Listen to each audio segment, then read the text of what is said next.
Hey everybody, what's going on? Rob Cesternino back with you for the first time here, we could say, in the Survivor 50 preseason. And we are finally going to get to talk about so many new things here today, including the 3 tribes that we will see in Survivor 50. And to break it all down with us, everything that we know at this hour, of course, a man who went to Fiji, is Mr. Preseason, so connected to everything. Give it up for Mike Bloom. Rob, believe it or not, by my count, it's been about 8 months since most of the Survivor 50 cast was It's been revealed. 84 years. Exactly, but we have truly found the heart of the ocean here in these 24 players, and, people were waiting. That was a necklace. That was like, I'm giving up my necklace. Wow, Yeah. who would have thought Eric Reichenbach, maybe he was doing it in honor of Old Rose in Titanic. But regardless, we've got some Titanic coverage coming. Finally, we are back, much like the Billie Eilish Boomerang Idol. We always come back, Rob, and we are here to finally be able to tease a bit of what I have up my sleeve with this cast. Okay, we're so excited to get the chance to talk about all this. And I'm really looking forward to digging into these tribes because I have been saving myself, okay? There's some people in this world where it's like they can't wait to open the presents, and it was online for from the summer of like, here are the tribes for Survivor 50. I said, I shield my eyes. I never looked at it. I very anecdotally heard things here and there. I have gone so out of my way to not even look at this because I wanted to come into this fresh. So I just quickly looked at the tribes before we came on here, but I'm so excited to get the chance to really talk about all this because I try to save my bullets for the podcast.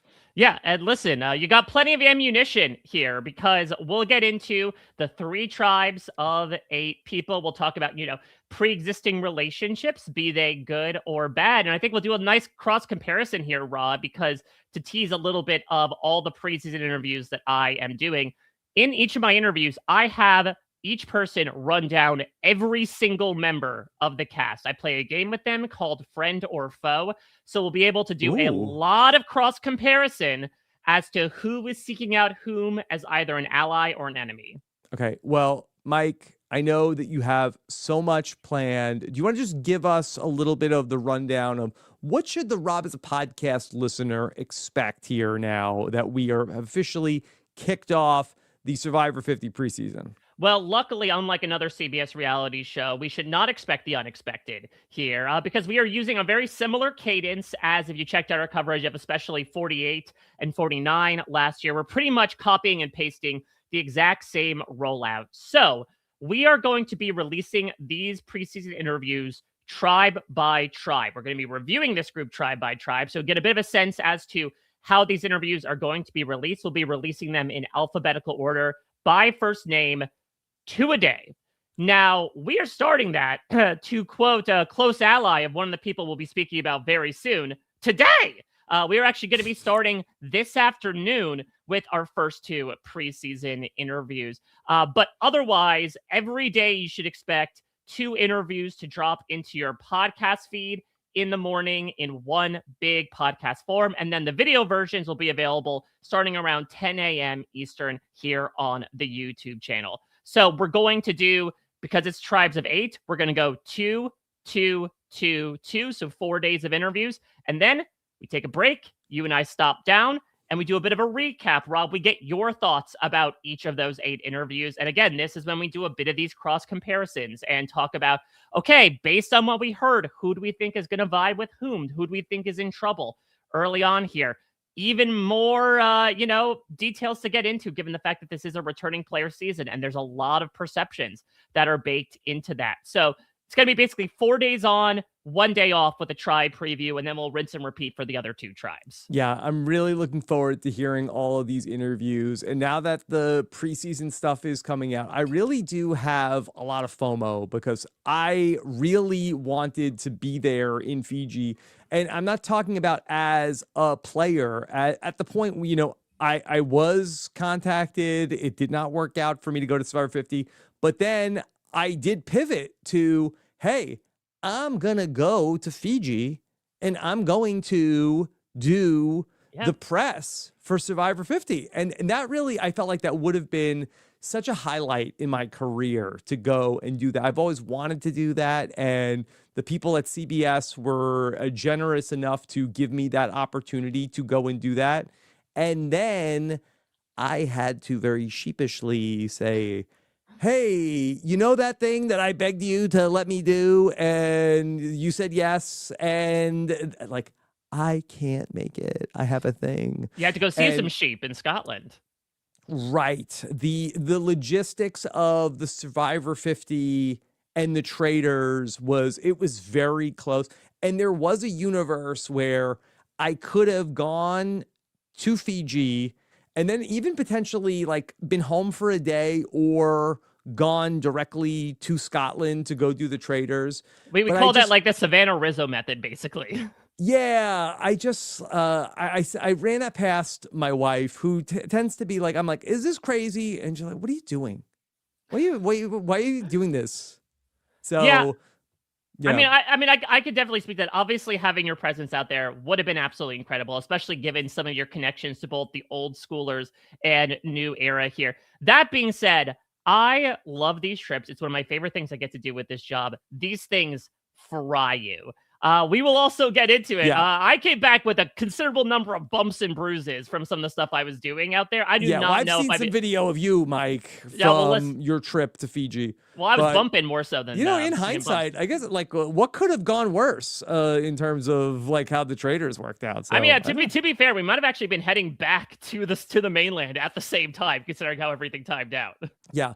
But anyway, it was super fun to go do the traders, but I would love to, one day, if it works out, it would be, a real thrill to do something like that. But okay, let's talk about what you did. And so are we going to do this and we're going to talk about a tribe at a time? Yeah, I think what we'll do is that we'll look at the tribe. I'll do sort of like teasers about what to expect from my interviews with each of them. Maybe just give people a bit of a refresher as to who the people are on the cast of Survivor 50. And then I think we'll sort of go back, talk about these 8 people as a whole, and talk about on the whole, what do we think are some of the relationships that stick out one way or the other? What are we to expect from this group?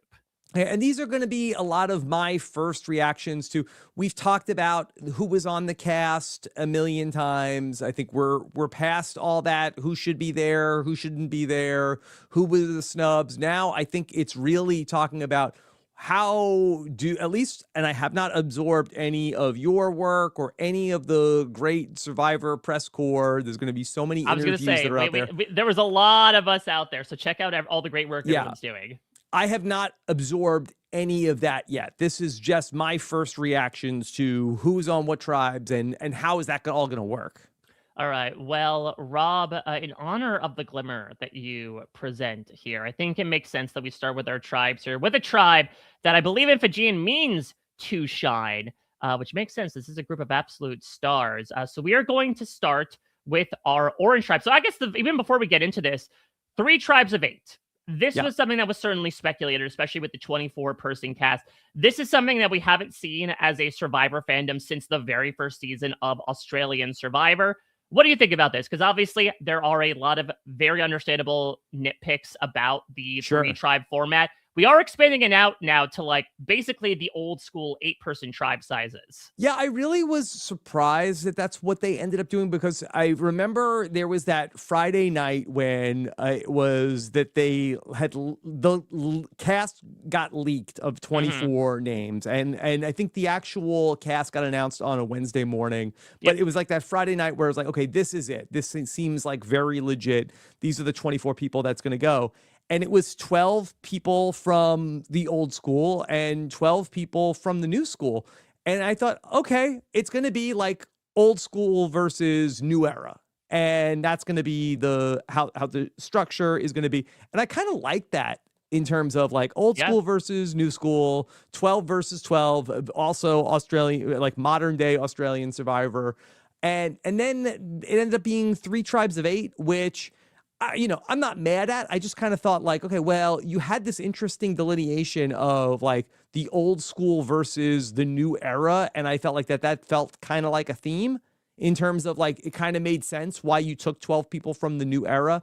But ultimately, we're happy to have tribes of 8 at least. Yeah, the interesting thing as well is that like they are fairly evenly divided. There's one tribe that is equally 4 and 4 when it comes to old school and new era. And then the other ones are 5 and 3. I'm not sure why they couldn't just do 4 and 4 across things, but I think maybe one of the reasons why didn't want to do old school versus new era is maybe to prevent a winners at war pre-merge scenario of like, okay, if old school just keeps losing challenges, then we're getting rid of all these icons that people have been waiting years to see on our screens again. I will say that as much as I was excited for 2 tribes of 12, it may well be, and I don't know about the format, I don't know if this has even been released at all, but I feel like that we are going to have an issue where we need to get rid of a lot of people in 26 days and 24 people. So we may well have in the pre-merge, only the tribe that wins immunity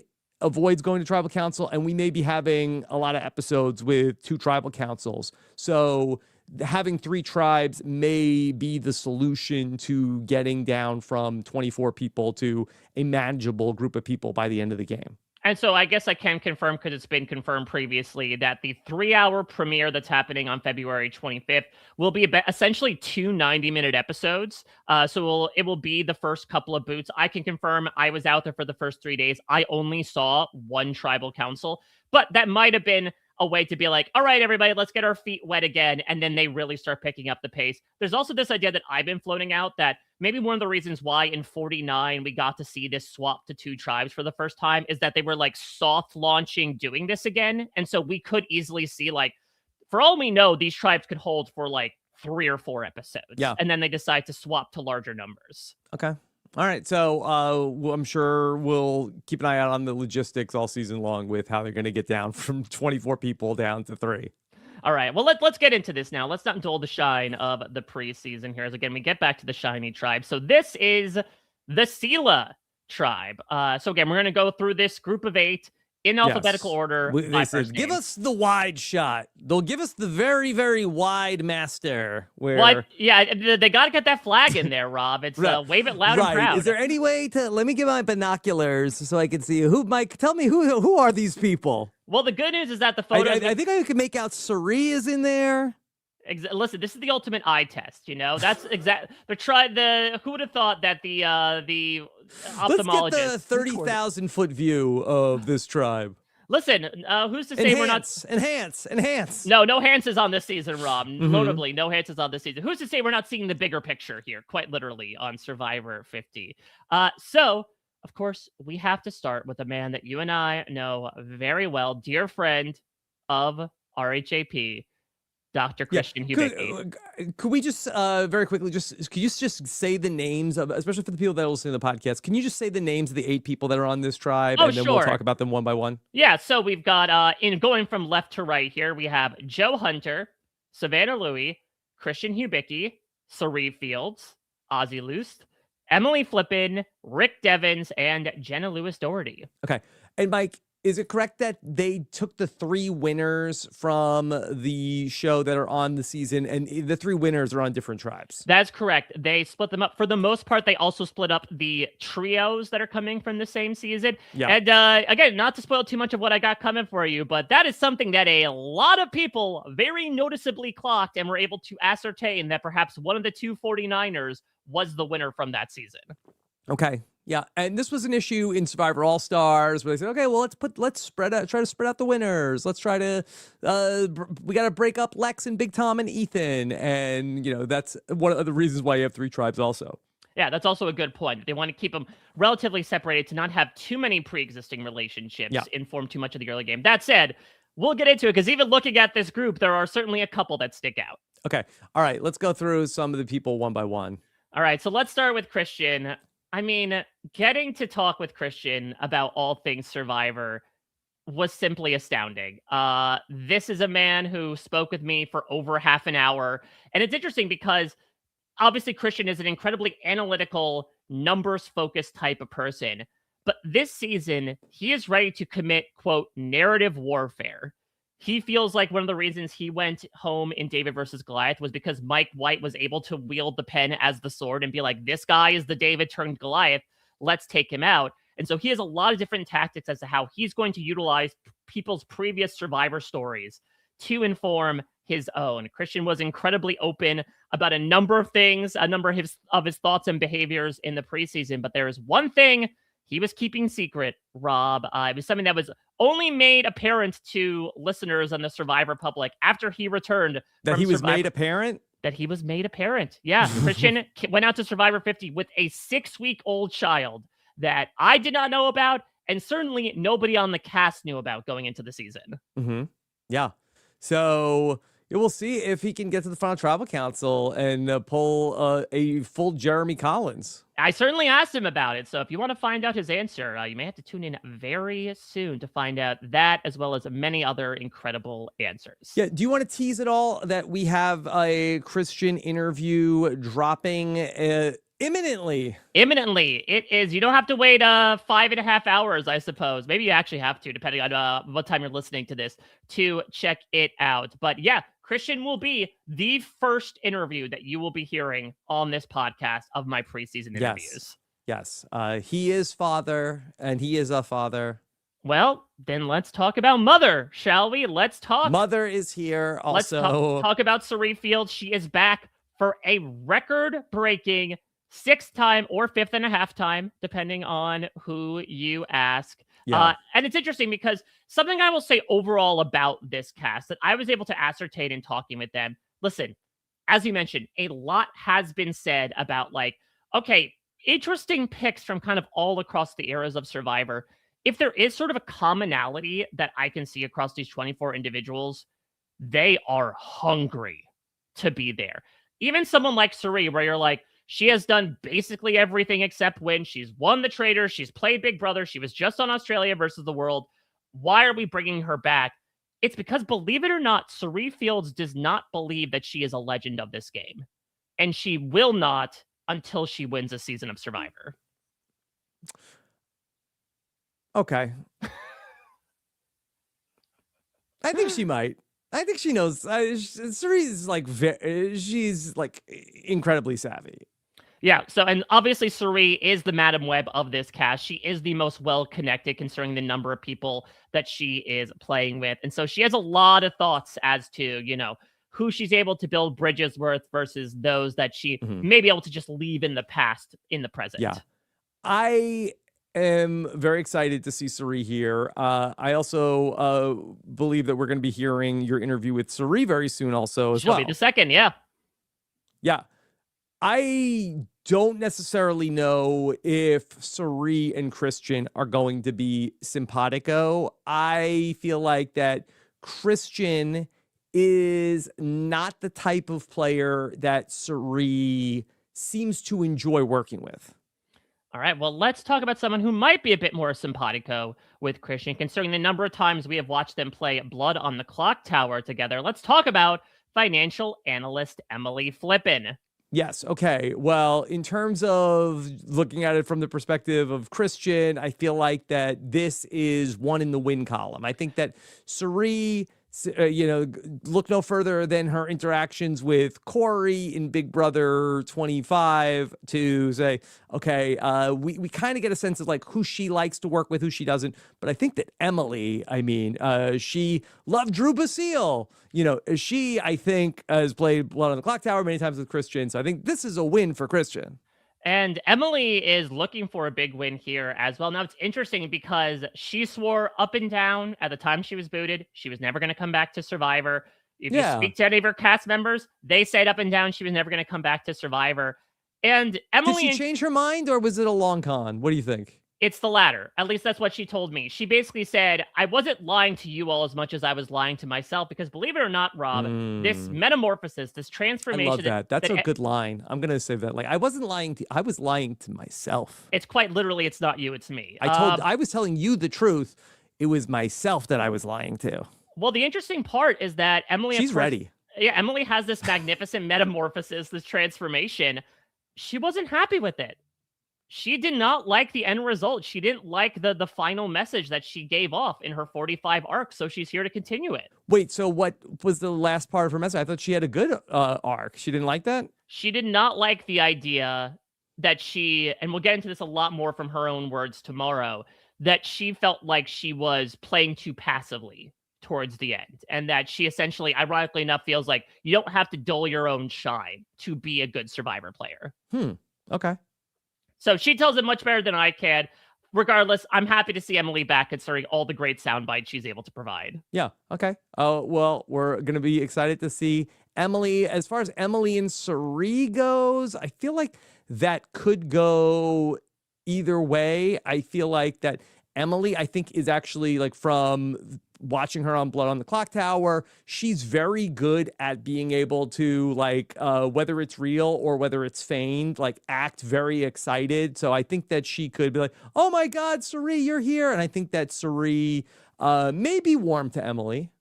All right. Well, let's talk about someone who needs to warm up, Rob, considering that we have not seen her on our screens in 22 years. Yes. Your fellow All-Stars cast member, your fellow, I believe, co-host, Jenna Lewis-Dougherty. Jenna Lewis was my first co-host in any sort of radio or hosting that I did. And so it does warm my heart to see my former castmate.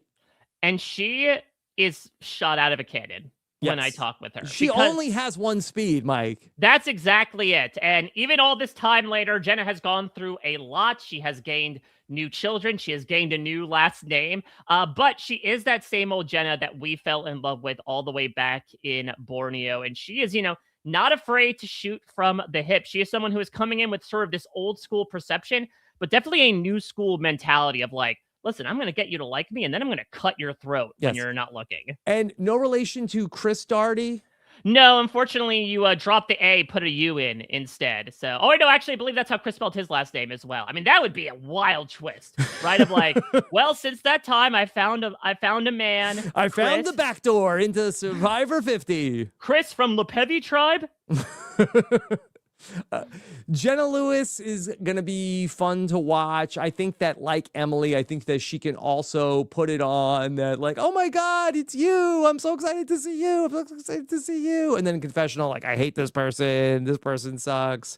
I can't wait to get rid of them. So she's going to be fun. I wonder about her and Cirie. I don't know if Cirie is particularly going to be loving Jenna Lewis. I don't know if Jenna Lewis has a reverence for Cirie as somebody who predates her on the show. So that I'm a little bit worried about. But I don't know, kind of feel like that Jenna Lewis might like Christian.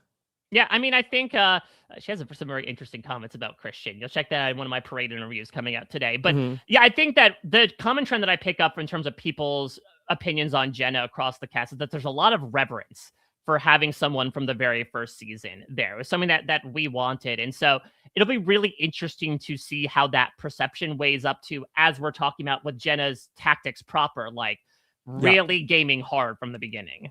I do like these cast photos. I want to, Mel, who's a photographer in the chat, says, this is such a great portrait. Yeah, the Cirie picture was incredible. So they did a really good job with these cast photos so far.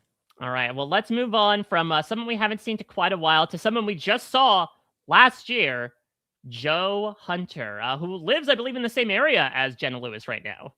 Okay, here is Joe Hunter coming off of Survivor 48. I think that Joe set up really well off of Survivor 48.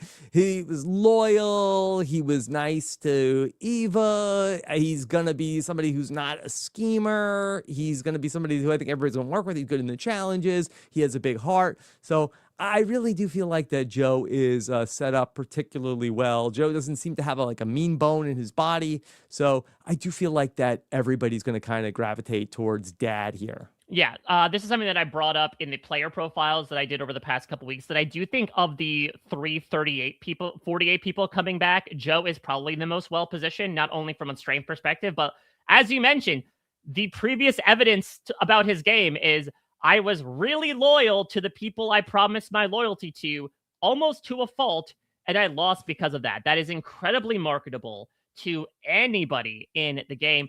What's interesting from Joe's personal perspective is that because the 48 finale only happened a couple weeks before 50 filmed, he's still kind of chewing over watching all of this back. And he's still at this point not really in the know as to why he lost in particular. So if he does make a deep run again, I'm really intrigued to see, like, are there mistakes he can rectify in that case, considering he does not, unlike that tribe photo, have the bigger picture about things. That's an interesting question.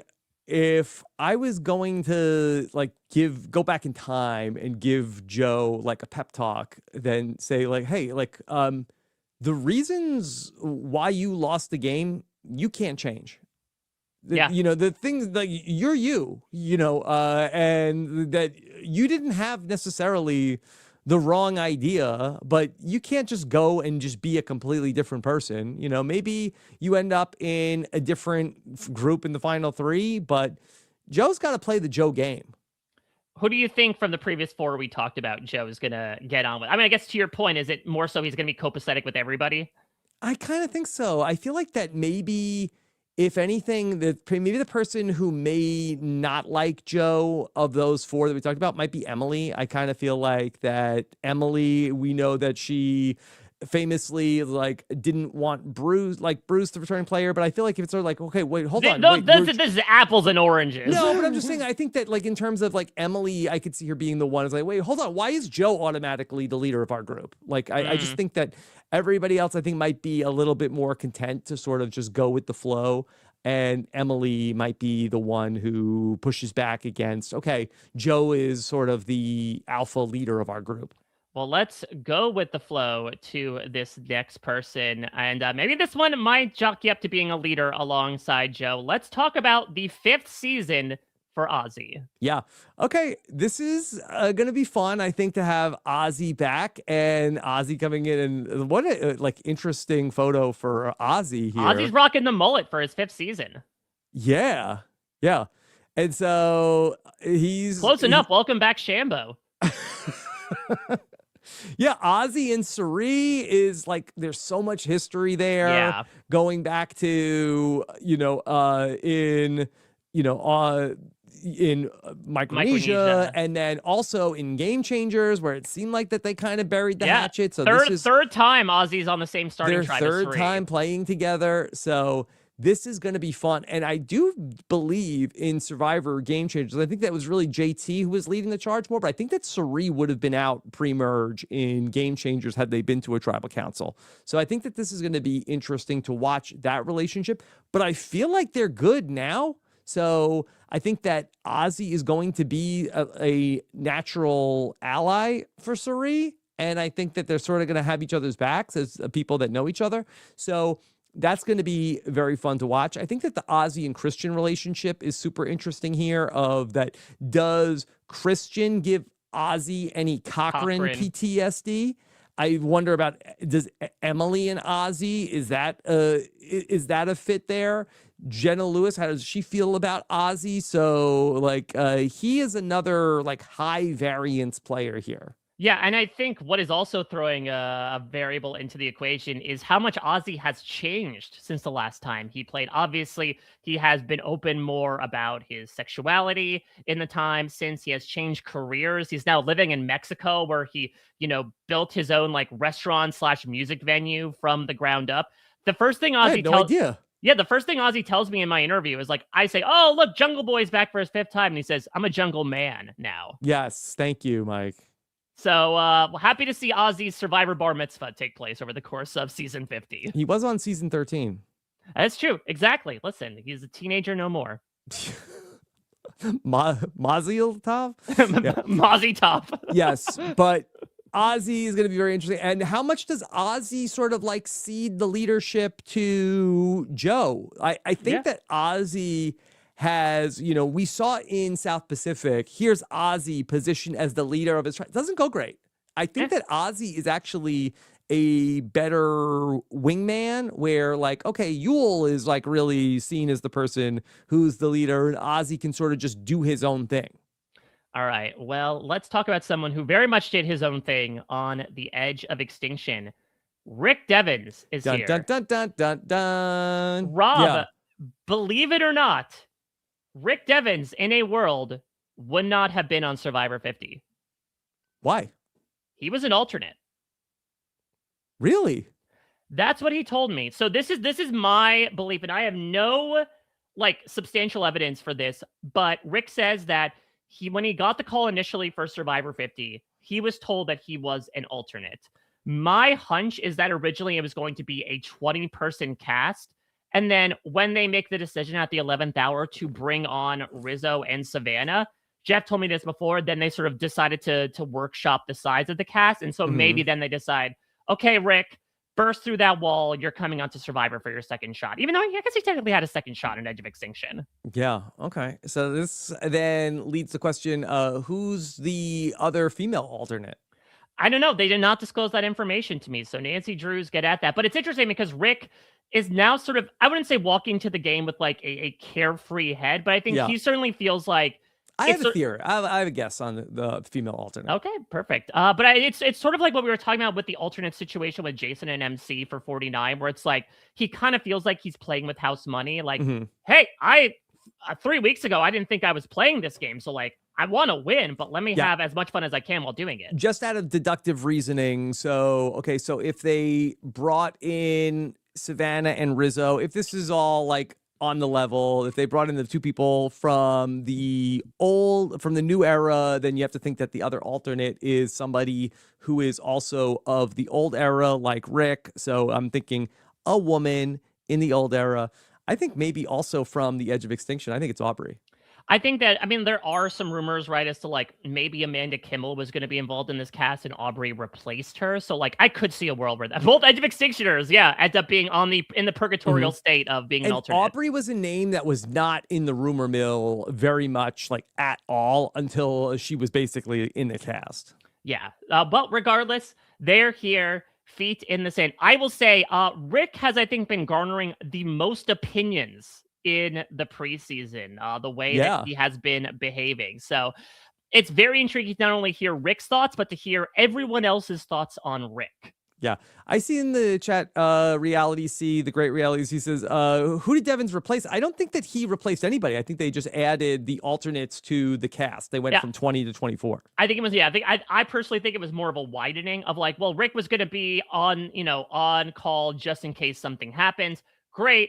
Now that we're doing 24, let's just lump him and the female alternate in. That's my assumption. Yeah. Okay. So Rick Devens, I think, is going to, get along, certainly, I think, famously with Christian. I think that that's pretty good. I feel like on paper, I think good with Emily.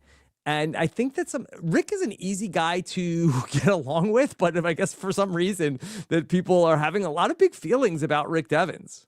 Yeah, also the thing is that we know, at least in his initial season, when Rick was backed into a corner, he got a little ornery. He made those fireworks at Tribal Council.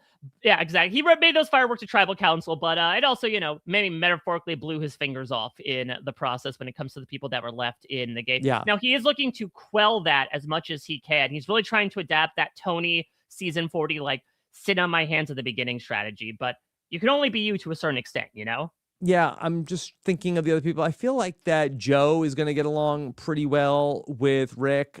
Does Cirie like Rick? I think that that's going to be tricky, but I think that Rick is going to, I think Rick probably loves Cirie so much, but I just think that just because you love Cirie doesn't mean automatically that Cirie loves you back. Yes, exactly. It's the ultimate unrequited love story. 20 seasons, 20 years in the making. Well, let's talk about someone who Rick at least has a lot in common with. Let's talk about our most recently minted Soul Survivor, Savannah Louie, to round out the tribe. This is an interesting wrinkle now on all of this. Okay. Yeah, Savannah. When I was talking with Savannah during the 49 preseason, I'm like, I noticed you're a former newscaster from Georgia.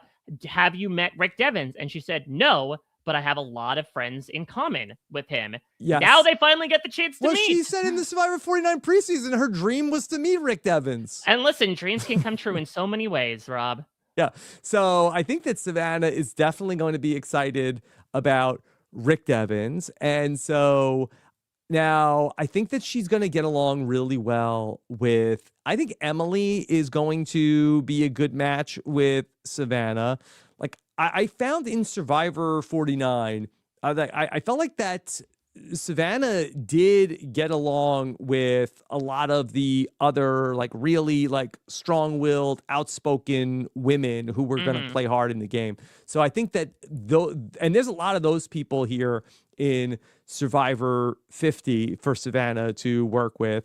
And so yeah, I feel like Joe is going to get along good with her. So I think that this is a pretty good landing spot for her. I just really, my question is like, what does Cirie think about Savannah? It always comes back to Cirie. It comes back to Cirie because I really think that, I mean, she's such a gifted player. And I think that in looking back at her history, maybe I am missing something. I kind of feel like that Cirie is like starts with, I like this person, I don't like this person. And I don't know if there's too many times where it's really like, I didn't like this person, but they really won me over. I feel like it's sort of like, if she just like, she comes in with like a gut read on somebody, it's like, no, I'm not feeling it. And then it's hard for that person to ever come back from that. Interesting. Let's put a pin on that because Cirie will actually talk about that topic in my interview with her. Yeah. Okay. Can't wait to hear it. Yeah. Okay. But yeah, I mean, Savannah's, the most interesting cog in this puzzle, right? Because she is this huge mystery factor. And given the layout, now everyone pretty much assumes that she has won the game. Now, for what it's worth, Savannah told me that she is going to be fairly upfront with anything and everything that happened in season 49. She feels like there's no real reason to lie, especially with Rizo also playing the game. So we'll see once they hear the story if that's going to make her more or less dangerous than the picture they already painted in their minds. Mike, anything else to say about this group? Are we ready to go on to our next tribe? Let's move on to our second tribe here, our next octet. Let's talk about the Kahlo. Let me get my binoculars back on. Well, Rob, you must be seeing stars because if you remember, actually the merge tribe in David versus Goliath was Kahlo, which I believe means star. Yeah. Okay. Hold on. Maybe I can go full frame on this to try to. Well, I can make out Jonathan for sure. We always can. Yes, but who else is here? We've got Jonathan. We've got D. Valladares, Mike White. We've got Kamilla. We've got from 46 both Charlie and Tiffany. We've got the one, the only Coach Wade, and we have Chrissy Hoffbeck. Interesting that they don't split up Tiffany and Charlie. That is, I think, there are much less pre-existing dynamics in this tribe than the previous one. We should also mention from the previous one, yeah, the blood on the clock tower stuff between Emily and Christian. This one, Tiffany and Charlie are really the only one that I know is like explicit in that they played the game together. Now, look, I would say that of the 3 46ers, each of them both have a bigger problem with Q than with each other.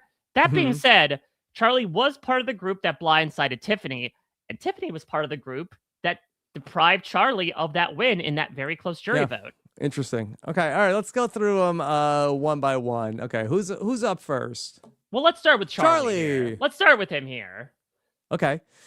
Here's Charlie, and he's back. And I mean, my gut just coming into the season is like, I feel like that people are a little worried about Charlie. I think that Charlie is going to have to like really put people at ease, I think, coming into Survivor 50, because I think that he has the reputation, which I might know a little bit. Oh, he's so smart. He should have won. Like, watch out for Charlie. He'll sneak up on you.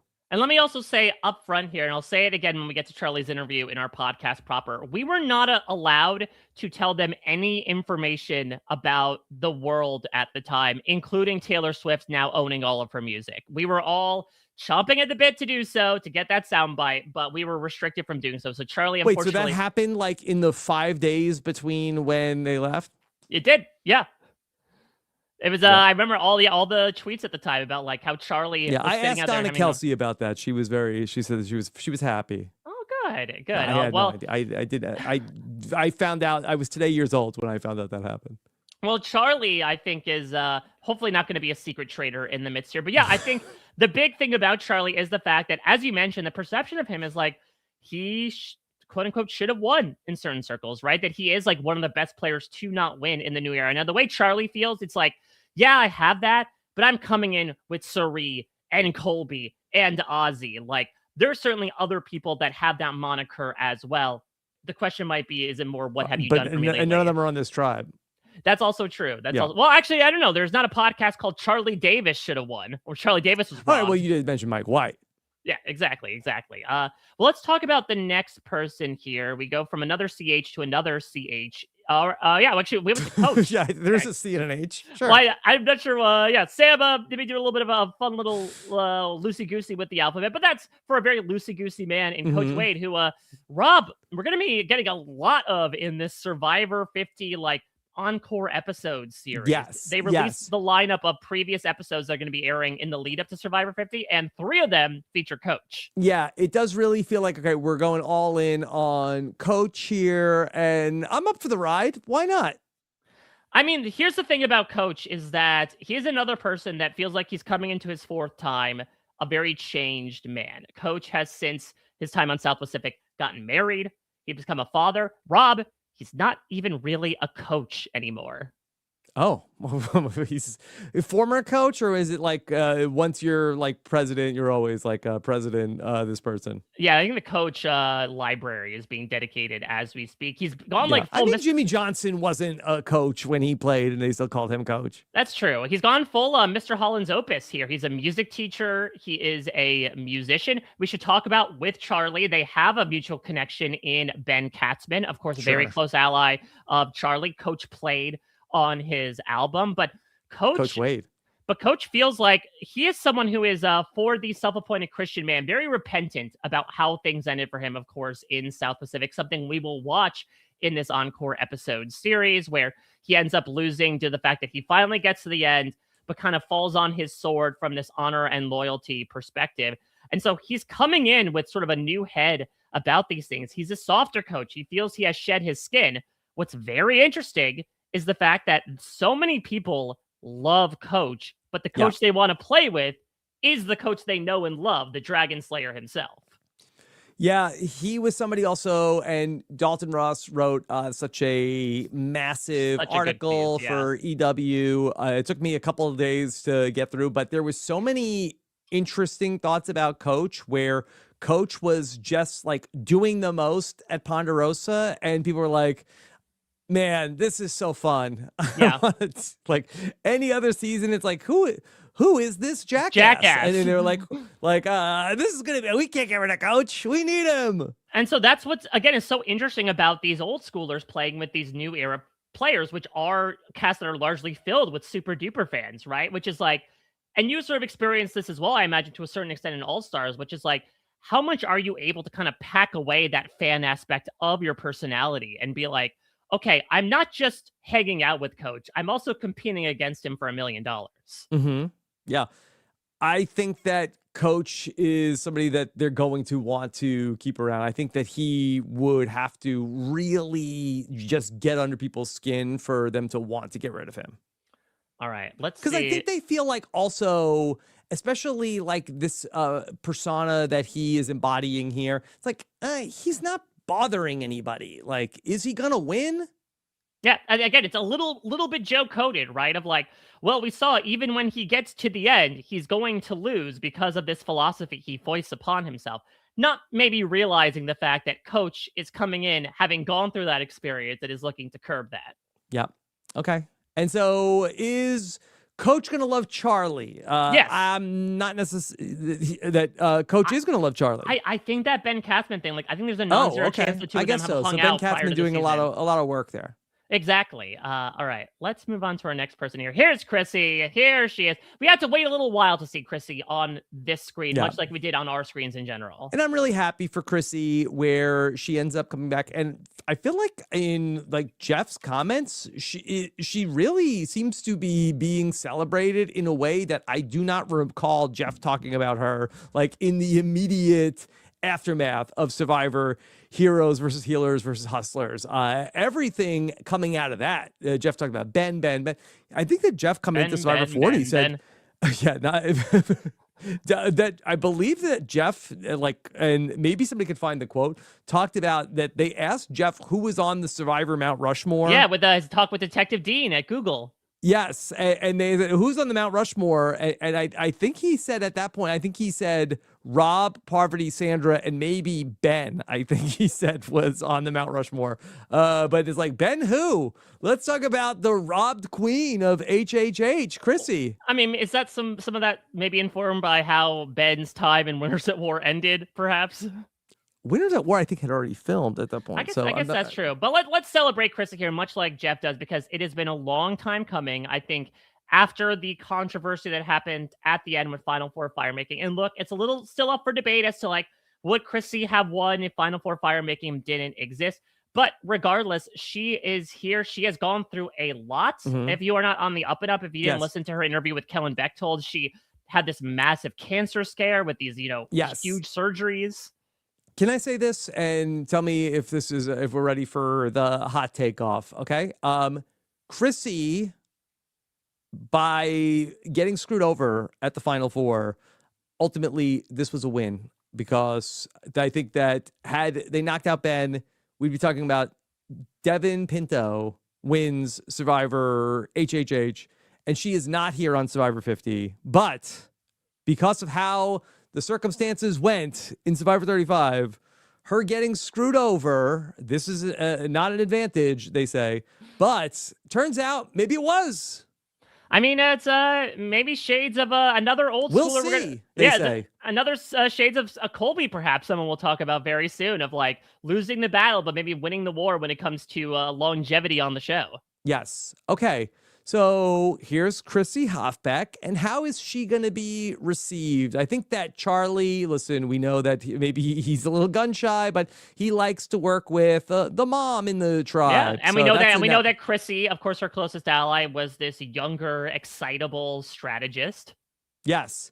And then, yes, another CH for you here, Mike. There we go. Finally got my CH balance. Yes. And then is coach going to like Chrissy? Not 100% sure on that one. And then is she the third person we're talking about? She's the third person, okay. Yeah. Yeah. So let's see. I feel like that it's going to be very tribe dependent, I think, in terms of Chrissy's landing spot, because I think that there are people who are really going to enjoy Chrissy, and then there's maybe people that she isn't going to get along with so great on a Survivor tribe. So let's see how the rest of it goes. All right, well, let's head over to the next person.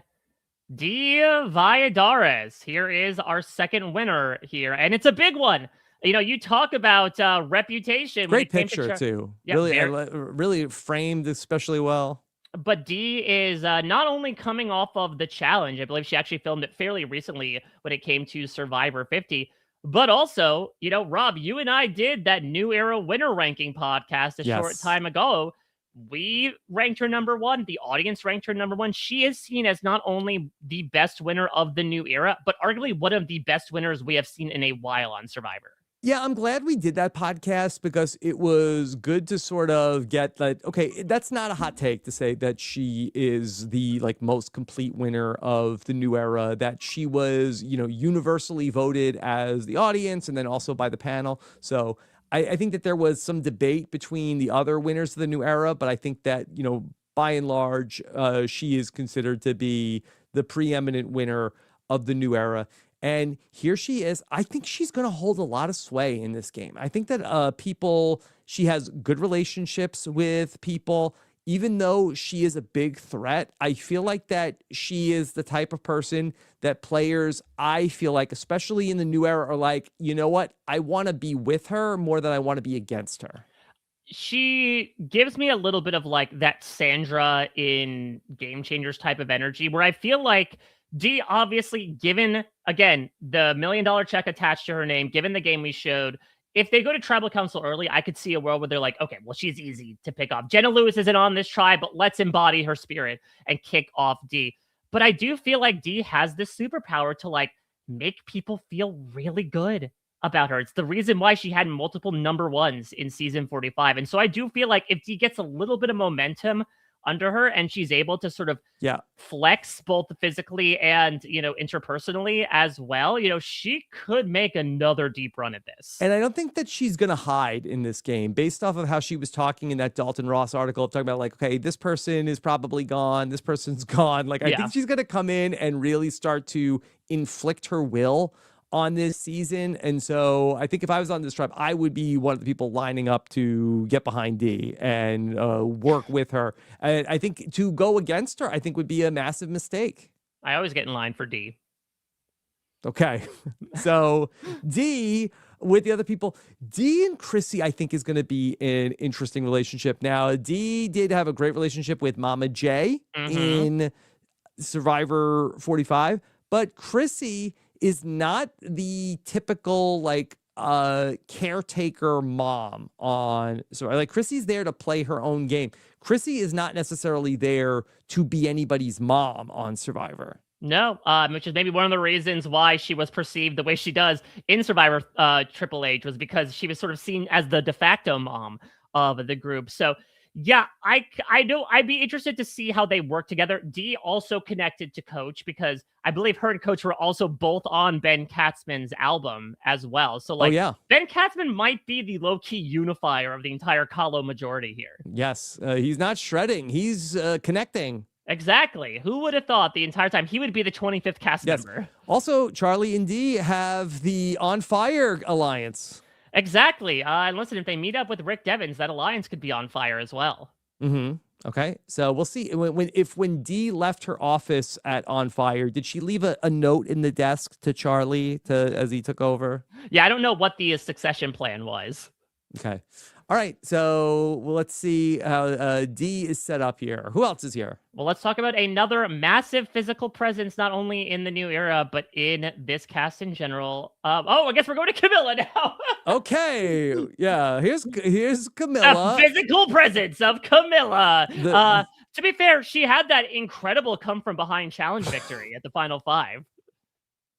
Yeah, I love this subplot of Mike trying to hold in his rage at the contestants not being not rage. I order. love getting tripped up here, honestly. Okay. Yes, well, it keeps you on your toes. You're an improviser. Exactly. Well, let's talk about Kamilla because she's somebody who we talked about this with Joe 2 weeks ago. The very last thing that these people saw was Star Toomey at the reunion being like, well, if Kamilla made it to the final 3, she definitely would have won the game. And here she is again. Yeah. So here's Kamilla, and I just wonder if Kamilla is going to be under the radar like she was in Survivor 48. And so she is somebody who I think is a very dangerous, deadly player who I enjoyed watching in Survivor 48, but is the cat out of the bag with Kamilla? I think so, and so does she. I think she says it is going to be near impossible for her to copy the same strategy in Survivor 48, which was, hey, here's this massive physically based alliance. Let me be chummy with them, but obviously be underestimated so people don't know that I'm throwing you under the bus.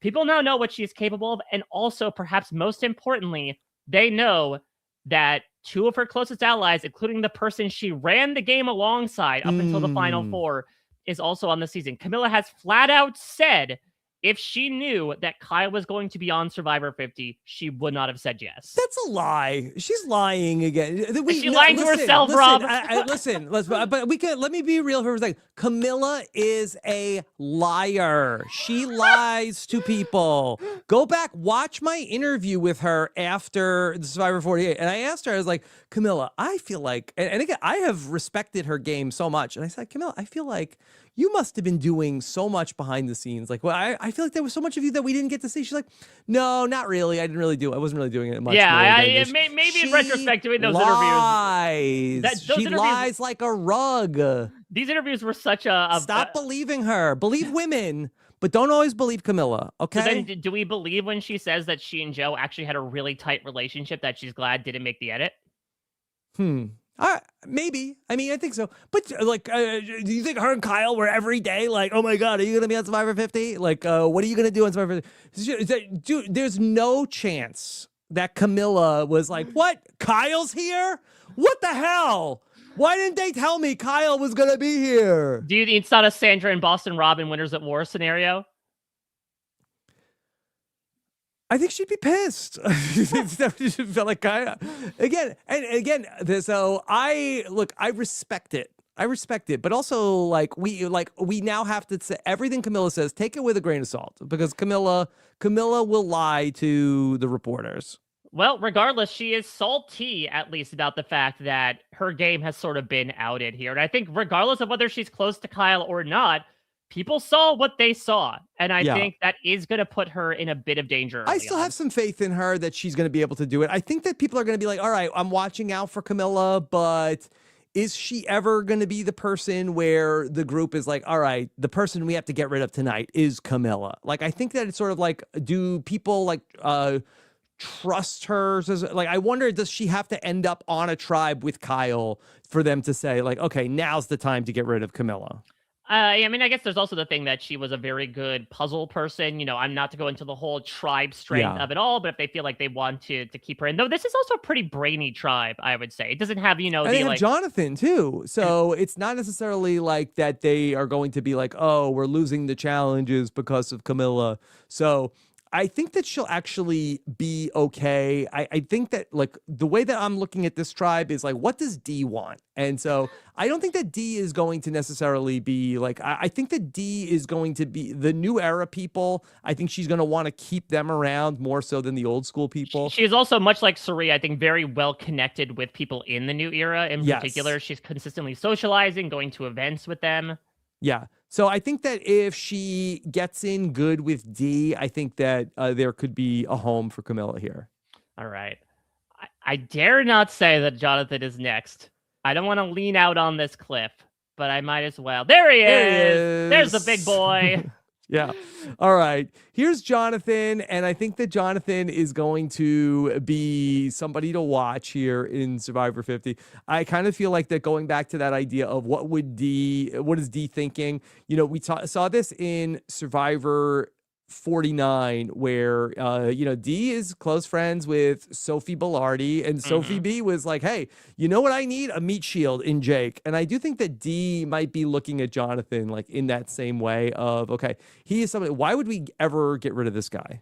What's really interesting about Jonathan is, again, I think if anyone was expecting this massive old school new era divide, people like Jonathan and Joe have already said out the jump to me, like they're predominantly looking to work with the old schoolers. I think a lot of the things that they value in a game that they like to work towards, they see at least in the form of those people, as opposed to maybe the more sharky new school players. But don't mistake Jonathan for not being so sharky, because Rob, ever since Survivor 42, he has spent a considerable amount of time, as he would say, at the feet of one Boston Rob Mariano. Yeah, I mean, no better teacher to learn the game of Survivor Wrote the rule book.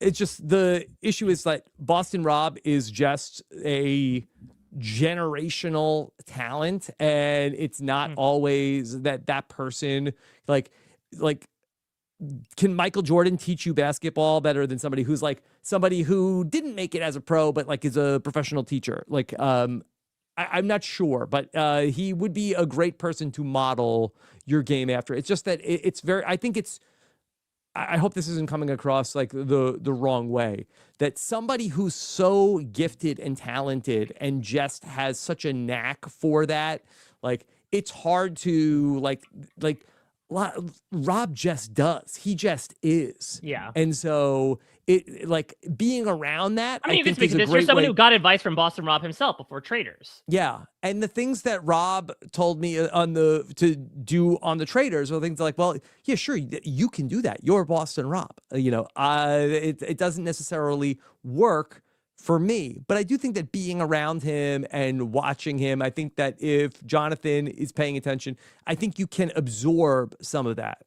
Yeah, he's got that je ne sais quoi in a manner of speaking. And listen, he's also able to talk about the fact that he's more than happy to steer into the curve, why he is most probably, seen as a member of this cast, which is the challenge status he's able to provide and the fact that he's able to be a provider too. And I think that he is going to definitely lean into those angles to present himself as someone that would be an asset to people, both, from a camp life perspective as well as from a strategic perspective. Yeah. So We'll see how he does here. I'm trying to think of going back to the rest of the tribe. Jonathan and Charlie. I'm not sure if it's kind of like a nothing for me. I feel like where Jonathan is probably Coach is gonna love him. Coach is absolutely going to love him. I think where Jonathan is going to jut up the most against is probably someone like Chrissy. I think that one of Jonathan and Lindsay's biggest points of disagreement was like he wanted to do things one way, she wanted to do things another way. I could see that manifest again. But I think he could also be like pretty respectful to her as like Miss Chrissy. And I think that he could be like, he can be a gentleman in some of these ways. So I think that might be okay. I think Kamilla and Jonathan is going to be interesting. We know that Kamilla really did not love David in Survivor 48, but a lot of those thoughts were sort of left for the confessionals. But I would have to think that Jonathan, having just watched Survivor 48, might be left with the impression that Kamilla is not going to like him. I will say that one wants to work with the other. The reverse, not so much. Okay. She did describe David as Giga Chad. Yes. So I don't know if this is like Mega Chad. I don't know. So Terra Chad? What's the upgrade in terms of bite size? I don't know. All right.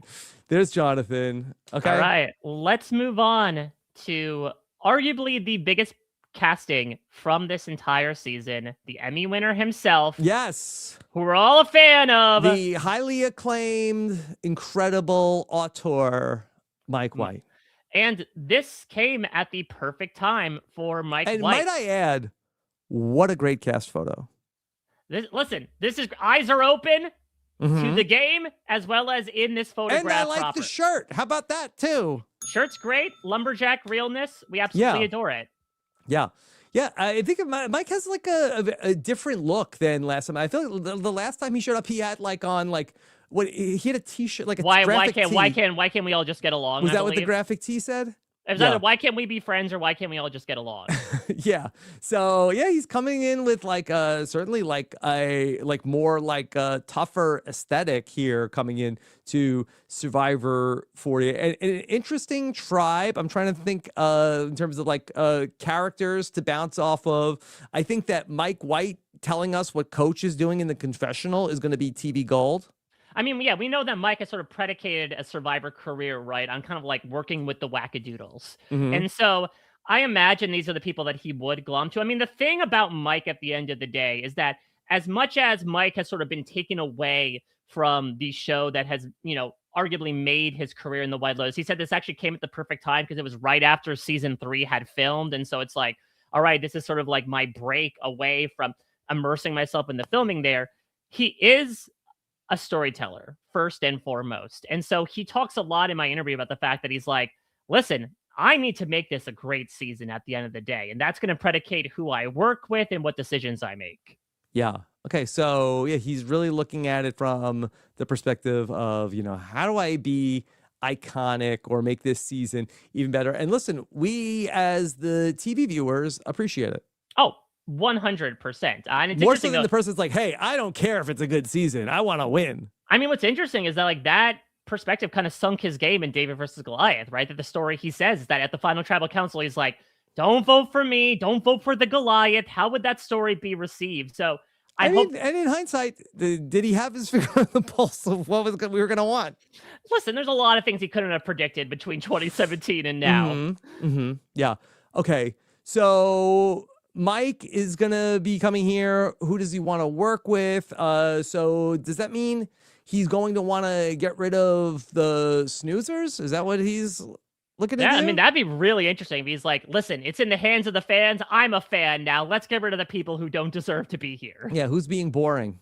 Yeah, exactly. Again, pulling that full JT. Some of us are game changers. Some of us are just occupying but also, space. I think Mike is competitive and he wants to win. So he might come into the season feeling that way, but then also is going to probably want to, keep around the people who want to work with him. I think also, again, this is something that could be both a very similar yet different echo to his previous game, where he can, again, be like, listen, I'm a millionaire. I'm an Emmy winner now. Who's going to vote for me to win $1 million? And then he could also be like, hey, listen, The last time out, I got so close. I was so successful, and it didn't work out for me because of what I did at the last second. I think I could run that back again and just not go the direction I did on day 39/26. So in terms of the other people that are here in this tribe, I feel like that I think D is going to like Mike White. I think he's going to like Mike White. Yeah. I think honestly, everyone's going to like Mike White because I think what he is more so known for is honestly not really being a Survivor player at this point, right? And obviously, there's a lot of mentions from both the cast, from all of us, of like, okay, who's going to be jockeying for a cameo in the White Lotus? But I think that, listen, Mike is in an industry that is all about ego management and, rubbing elbows with people and helping get it's Nate Moore spoke about it, right? About being on a set, trying to get your agenda across with a myriad of different personalities and different agendas. And so I think that Mike is very well equipped for this type of scenario, especially with returning players. He's essentially in a celebrity cast of Survivor here. In terms of who Mike could be gunning for here, I feel like that the person he might be looking at could be Charlie, where I think that he could be wary of Charlie. He was very wary of Christian in Survivor, David versus Goliath. So I could see him potentially looking at Charlie as somebody who, hey, I got to keep an eye on that one. I think that the person who might give him the most, the character we could see in the season 4 of the White Lotus, I think Chrissy could give him a lot of material. I could see Chrissy showing up at the White Lotus. Mike White loves... Not necessarily as a cameo, but just sort of like inspiring. Mike White has predicated the White Lotus upon these, women in their 50s becoming iconic TV characters. One of them just won a Brett Steele that we did, Rob. So if he's looking for the next one in the vein of, Tanya and Parker Posey's character, he might be able to find one here. Okay. And then who else is here? Closing out our tribe, Tiffany Irvin from Survivor 46. Okay. And Tiffany is somebody that since the cast was announced, I have been saying, like, watch out for Tiffany, because I think that she really fits the mold in that she was somebody who I thought was underrated in her season. And that's really where you want to be. You want to be like underrated, like barely make the cast, and then somebody that who people aren't worried about, but because people are sort of worried about the people like, oh, they almost won, they're dangerous. Now, I think that Tiffany like has a lot of runway here in Survivor 48. Or sorry, Survivor 50. I say Survivor 48 because there's so many people from Survivor 48. I would agree. But how many super fans do we have on this cast where they then sort of do the Vizzini and the Princess Bride and be like, and so knowing that she's one of the most likely people to win, we have to target her early on? Perhaps, but I think that Tiffany is also such an easygoing like person to be around. I think she has like a really good vibe. So I think that a lot of people are going to want to be around Tiffany. She's good in the challenges. So I think that she brings a lot to the table. Yeah, she's really well equipped in terms of a skill set. I mean, even just looking at her Survivor 46 game, it all falls apart because Q, out of her own power, goes to people and says, oh, by the way, Tiffany has an idol. Now, look, she does admit that she did not necessarily... she was so focused on the cue of it all, she did not observe the fact that everyone was talking about how big of a threat she was. And so she missed that opportunity to play an idol. So she's trying to, I think, correct these small mistakes. But I do agree the baseline is pretty much there. She just has to have, more of an idol sense, as well as an ability to kind of look at the wider spectrum of things and how she might be perceived.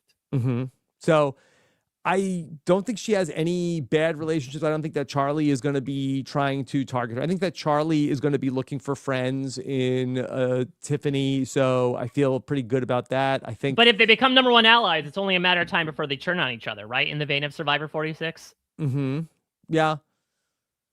I just think that she's set up pretty good here. Yeah, I don't really see a reason why people would want to get rid of her early on unless she does start to go idol crazy towards the beginning, much like she did in 46, if they feel like that is too threatening. But yeah, I mean, it should be noted. We talked about this when the cast released. Tiffany and Jenna Lewis are both tied for the lowest placement in their original season at 8th. So we talked about it with the person at the beginning of this tribe in Charlie. We'll talk about it with the person at the end of this tribe in Tiffany. There's a lot around like, yeah, listen, I might have been a threat in my original season, but have you seen who I'm surrounded by?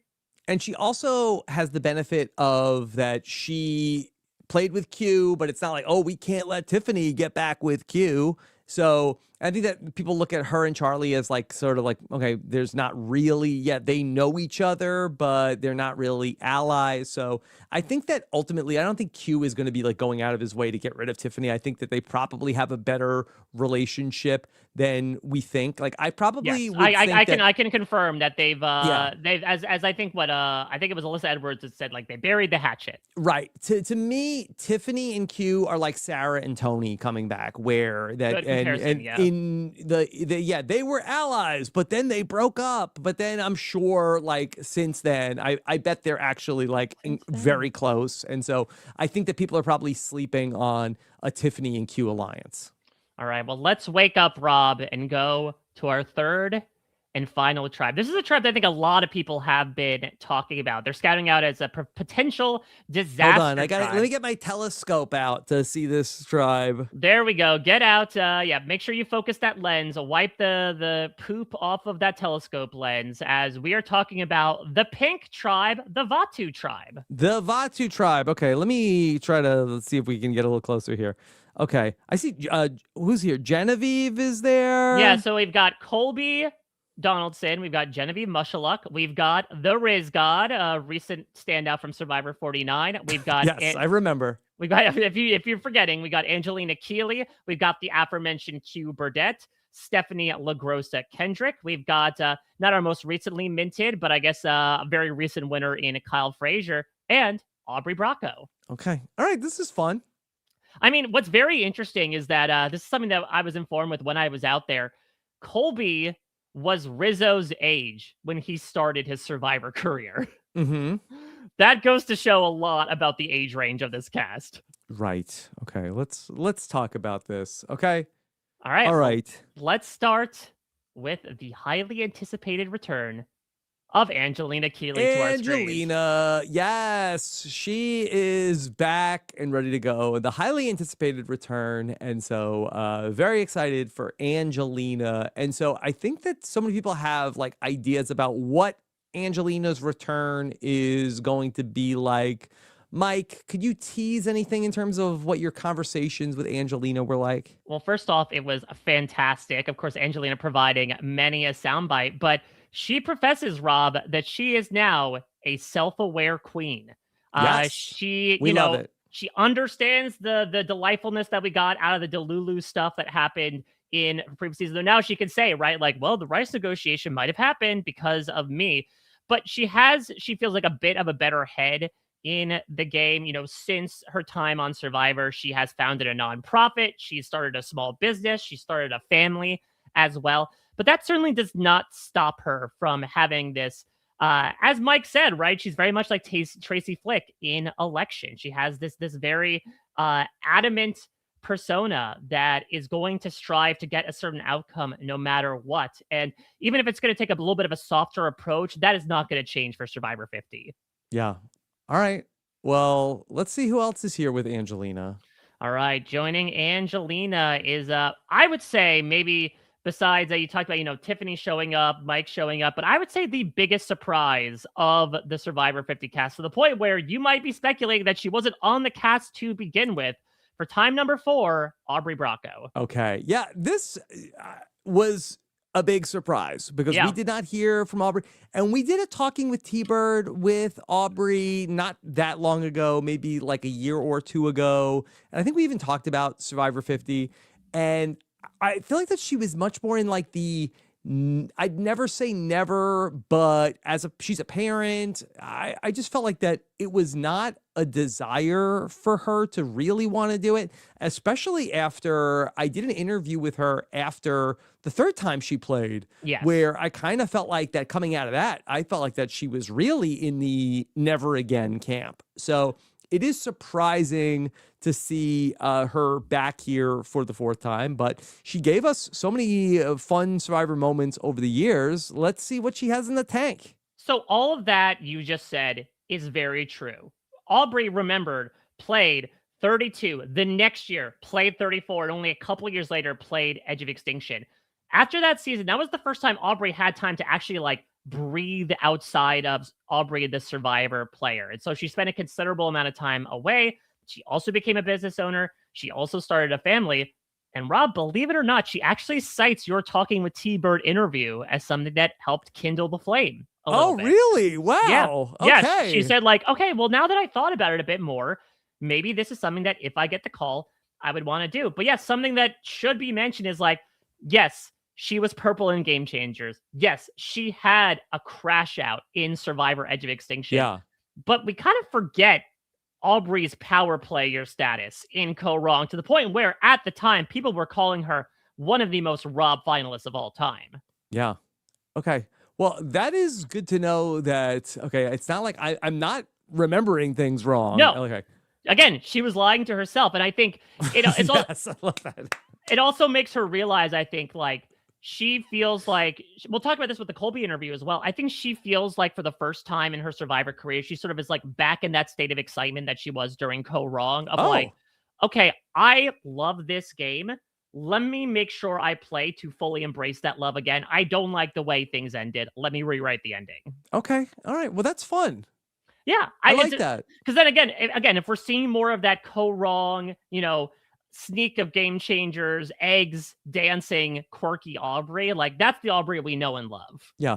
Well, I'm happy to hear the players find that in terms of like there is, I think, a life cycle of the Survivor player, especially being around these people who have played the game over and over and over again. It's a dream come true. They love it. They don't love it. They're jaded. Yeah. They hate it. Don't talk to me about it. That's not me. I don't identify as a survivor. I want to talk about this new thing. I want to talk about this new thing. But then sometimes like it can turn back around. And it's like, I hear there's a whole book about it. There is a part of that. But then sometimes there's a rediscovery. And it's like, oh wait, I forgot. I love this thing. Yeah. And I think that's going to be very much at the forefront as we talk about Colby Donaldson coming back here. I only know one way how to come back to this game, and that's full tilt. He is embodying that, Rob. And I think, again, he's another person, along with Aubrey, along with Cirie and Ozzy, that people are like, do we really need them for the umpteenth time? And the answer from their perspective is like, yes, because I need to come back. Colby is humiliated with the way, especially Heroes versus Villains ended. Wow. And so he has completely changed his life. He left behind like the entertainment industry once Top Shot ended up folding shop. He went back to Texas. He's now like a ranch owner and a welder. He fell back in love with the game. He has been watching. And so now he's come back. I got to know Colby's takes on the new era. Oh, he's got many of them. Again, I'll be putting out my Colby interview later today. There's some very fun stuff there, but like, this dude is fired up. He is the exact opposite Colby that we left in Heroes versus Villains. Yep. So Colby being back, this is just like really, really interesting to see how this is going to go. Just to put this all together. So you got Angelina. Angelina and Aubrey, I feel like I could see that. That could be like a working relationship. They're both kind of quirky, and I think that they could have some fun together. But I also think, though, that Aubrey is like such a low-key personality that's not necessarily going to be like, only one of us can survive, right? Like, I think if Angelina decides to go full Angelina, I think Aubrey could like sit in the back pocket and be like, I'll let you do your thing. Mm-hmm. Yeah. But Colby with both of these women, I think is going to be interesting to watch. Yeah, I mean, listen, Colby is low-key one of the most entertaining confessionalists in Survivor history, and we saw that first and foremost with the entire Jerry of it all, right, in Australian Outback, where, like, he's kind of a great straight man to react to all the nonsense going on around him, but we also saw him grow incredibly tired of, like, the very excitable, talkative types in its typical Survivor season. Yeah, okay. So it's going to be very fun to watch Colby back for time number 4 on Survivor. Time number 4. And he says it in the teaser, right? Like, he doesn't know how many more shots he's going to get. Like, this for him. Yeah, I don't know either. this is his opportunity at redemption. So it'll be incredibly intriguing to see, like, what that means. Is it just enjoying the game? Or, I mean, we'll get into it. If you read his bio, Rob, Colby's not exactly the highest on his own chances of winning. So if he feels like... I mean, I think that's a good read. I mean, I think that'd be pretty wild. Damn it, Reed. Damn it, Reed.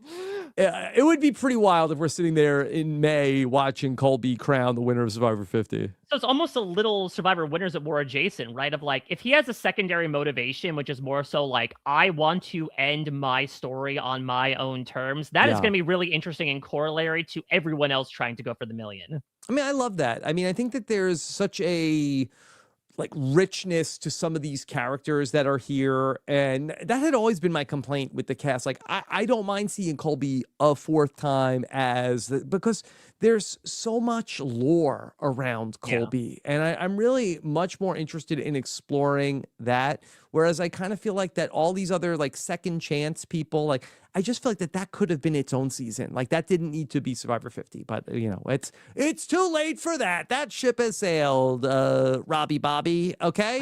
Well, listen, let's talk about someone from the new era who we should be excited to see back regardless. Because she's got the bob, Robbie Bobby. Robbie Bobby. Yeah. It is Genevieve Mushaluk. All right. Well, Genevieve, I'm excited to see play. I had always been a fan of her game. I just felt like that she was like a really sharky player in Survivor 47. So I'm excited to see what she can do with a second chance here. And so we'll see. And I feel like that it's going to be fun to watch her navigate these relationships. And again, I kind of feel like that we've seen her work with Rome. We've seen her work with all types of different players. She loves chaotic men. Yeah. So we'll talk about that with maybe a person coming a couple people from now. I mean, the thing about Genevieve, she had a really interesting, almost Emily-esque like end to her arc on Survivor 47, right? Where she started as kind of this more calcified, stone cold killer. And then by the end, she's reading this letter from her dad at the sanctuary being like, I realized I have no friends here because I put up so many walls. What's interesting is where's going to be that happy medium, right? Where's the smart Hulk version of Genevieve where it's like, okay, she is someone who can make relationships with people, is able to make bonds, but also like is not afraid to cut your throat in the middle of the night. And I think she's going to be able to find that happy medium. The big question is, based on the way she was showcased in season 47, are people going to trust her? Yeah. Going back to when they first announced the cast, I have always felt like that Genevieve is potentially on a trajectory of like a Kim Spradlin Winners at War, where here's somebody who's like this really incredible player. And our people remember that? Remember when Kim Spradlin? They just showed a 3-second clip of Kim Spradlin in an interview. if I had enough time, I probably could dig that up on the soundboard. But that being said, we have Genevieve. I'm worried about people being just a little scared of her. Well, not to mention the fact that much like the end of her game, she comes in with kind of having no friends, right? She's the only person from Survivor 47. Genevieve has very healthily stayed out of social media. She hasn't come to many. There we go. Kim Spradlin Wolf jump scare. But I am a little worried, and Genevieve is as well. But she sort of like Dee feels like if she can get her legs under her for just a couple of votes, much like we kind of saw in Survivor 47, once they actually get to know Genevieve, then she's off to the races. And Rob, you will want to know if she actually practiced fire making this time. Okay. So all will be told in my interview. All right. So stay tuned for that. But yeah, so Genevieve, I am looking forward to watching her. I worry that people are going to be afraid of her. In terms of this group, though, Angelina, Aubrey, Colby, are any of them going to be particularly afraid of Genevieve? I don't know. Don't really strike me as people who studied a ton of game film. Yeah, you think so? Colby might. I could see a world where Colby's like, that woman's dangerous. She reminds me of Jerry. Yeah, exactly. Another black.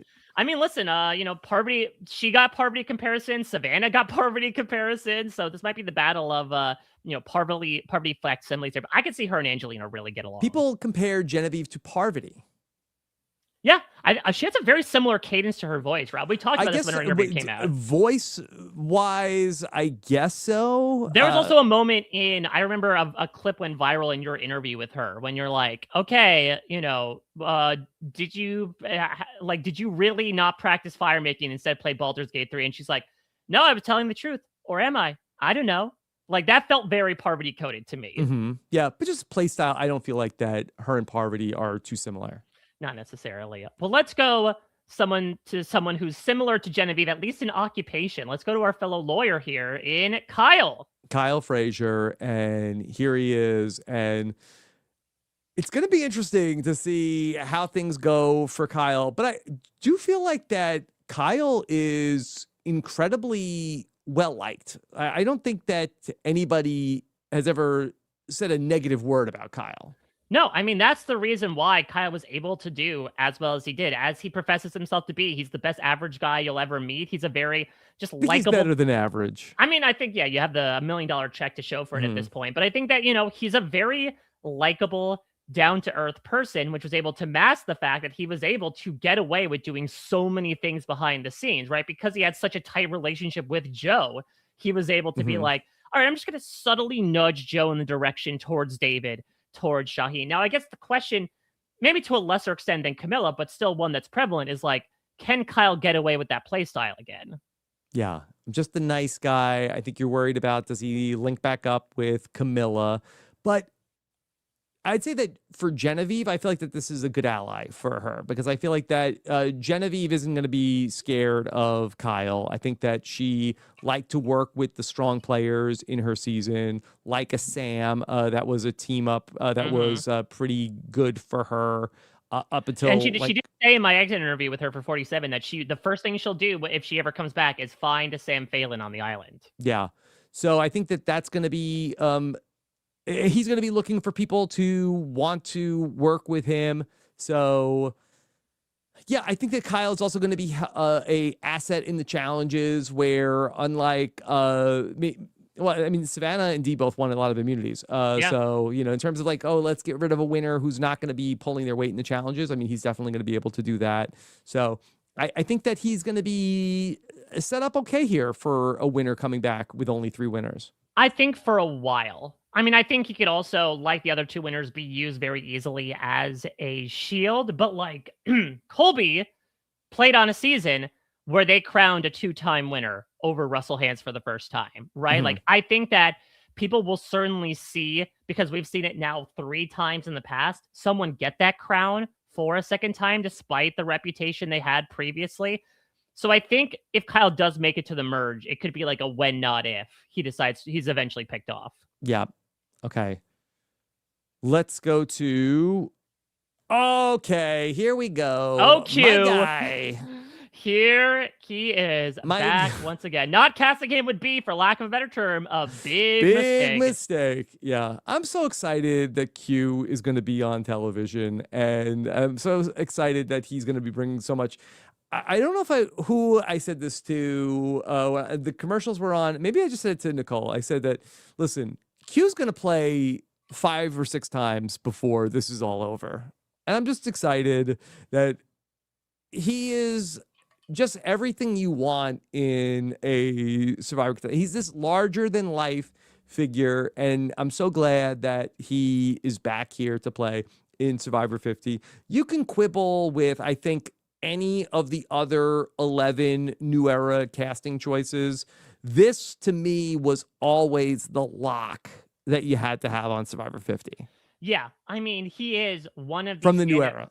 Standout characters of the new era, one of the most polarizing figures of the new era, I would say, and that people loved Q, people love to hate Q. I mean, this is a guy who not only was a big character with the hide and seek, with the Q skirt, which you can imagine is only going to get expanded. The wardrobe is going to lengthen with Q coming back here, but also he is a hard player too. This was a guy that torpedoed his own game because he threw Tiffany under the bus. She wasn't getting voted out. And then he said, you know what? Just vote me out. Like, this guy is chaos embroiled into one smiling figure. And so that's going to be really interesting in terms of the way he is perceived. I could very much see him be sort of like the radioactive element of season 50, where people are like, I do not want to work with this guy. He could turn on me in any second. Or there are people who might be headstrong enough to be like, I can change him. I can harness that energy. Genevieve's going to be that.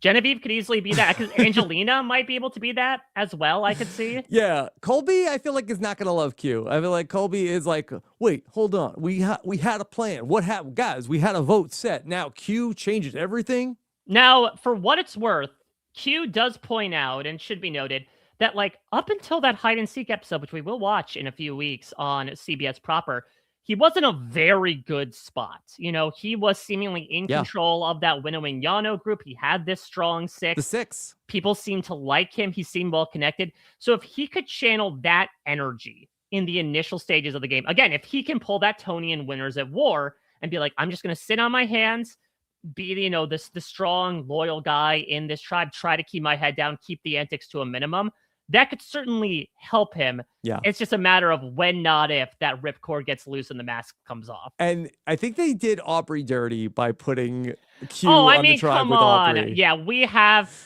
to see this. He votes out Mariah, in case anybody has a short memory. He votes out Mariah in Survivor 46 because she said her favorite player was Aubrey.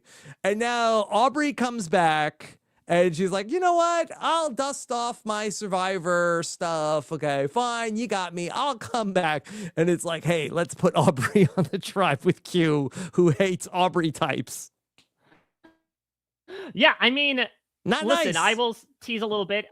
I've got to visit camps. I got to have plenty of behind the scenes footage. I got to see Aubrey and Q have a conversation for the first time about this very matter. So, you know, it's clear that they wanted this type of interaction to happen. And it is incredible, right? We talk about all the firsthand and secondhand connections to basically vote somebody out because they reminded you of a previous player. And then to actually play with that previous player, this is like a 1 in a million chance of happening, right? Yeah. So yeah, that part I feel like is not great for Aubrey. Don't love that for her. And I feel like that Q is probably, push comes to shove, like, does the tribe want to keep Q or Aubrey? I think they probably are going to like need Q for these challenges, especially if tribal councils are coming like fast and furious of like, especially first place. Kyle's strong. Colby, if he's keeping up that physique from the old school days, which he seems to do, if you look at those pictures. Mike.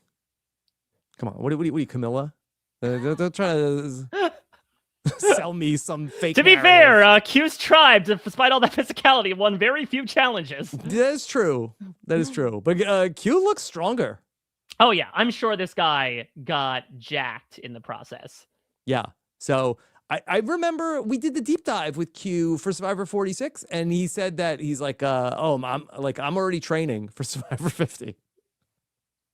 I would imagine as soon as this finished wrapping, he's already training for like Survivor 54, right? Whenever the next returnee season is happening. I think he's ready to become a career Survivor player. And rightfully so. He's going to play 5 times. This guy might become the Johnny Bananas of the Survivor as we know it. I would not complain. He's driving people bananas. Season. Hey, the Survivor 51, we've been talking about what are they going to do? How about every season Q is back? Yeah, just replace Jeff. No. Replace Jeff Probst on the slider image on Paramount Plus. Now it's just all Q all the time. Maybe it's a challengification of Survivor. I mean, maybe that's part of the reason they bring in D, and now, okay, D just did the challenge, but now it's like, what if it's just like there's a lot of returning players who are back season after season?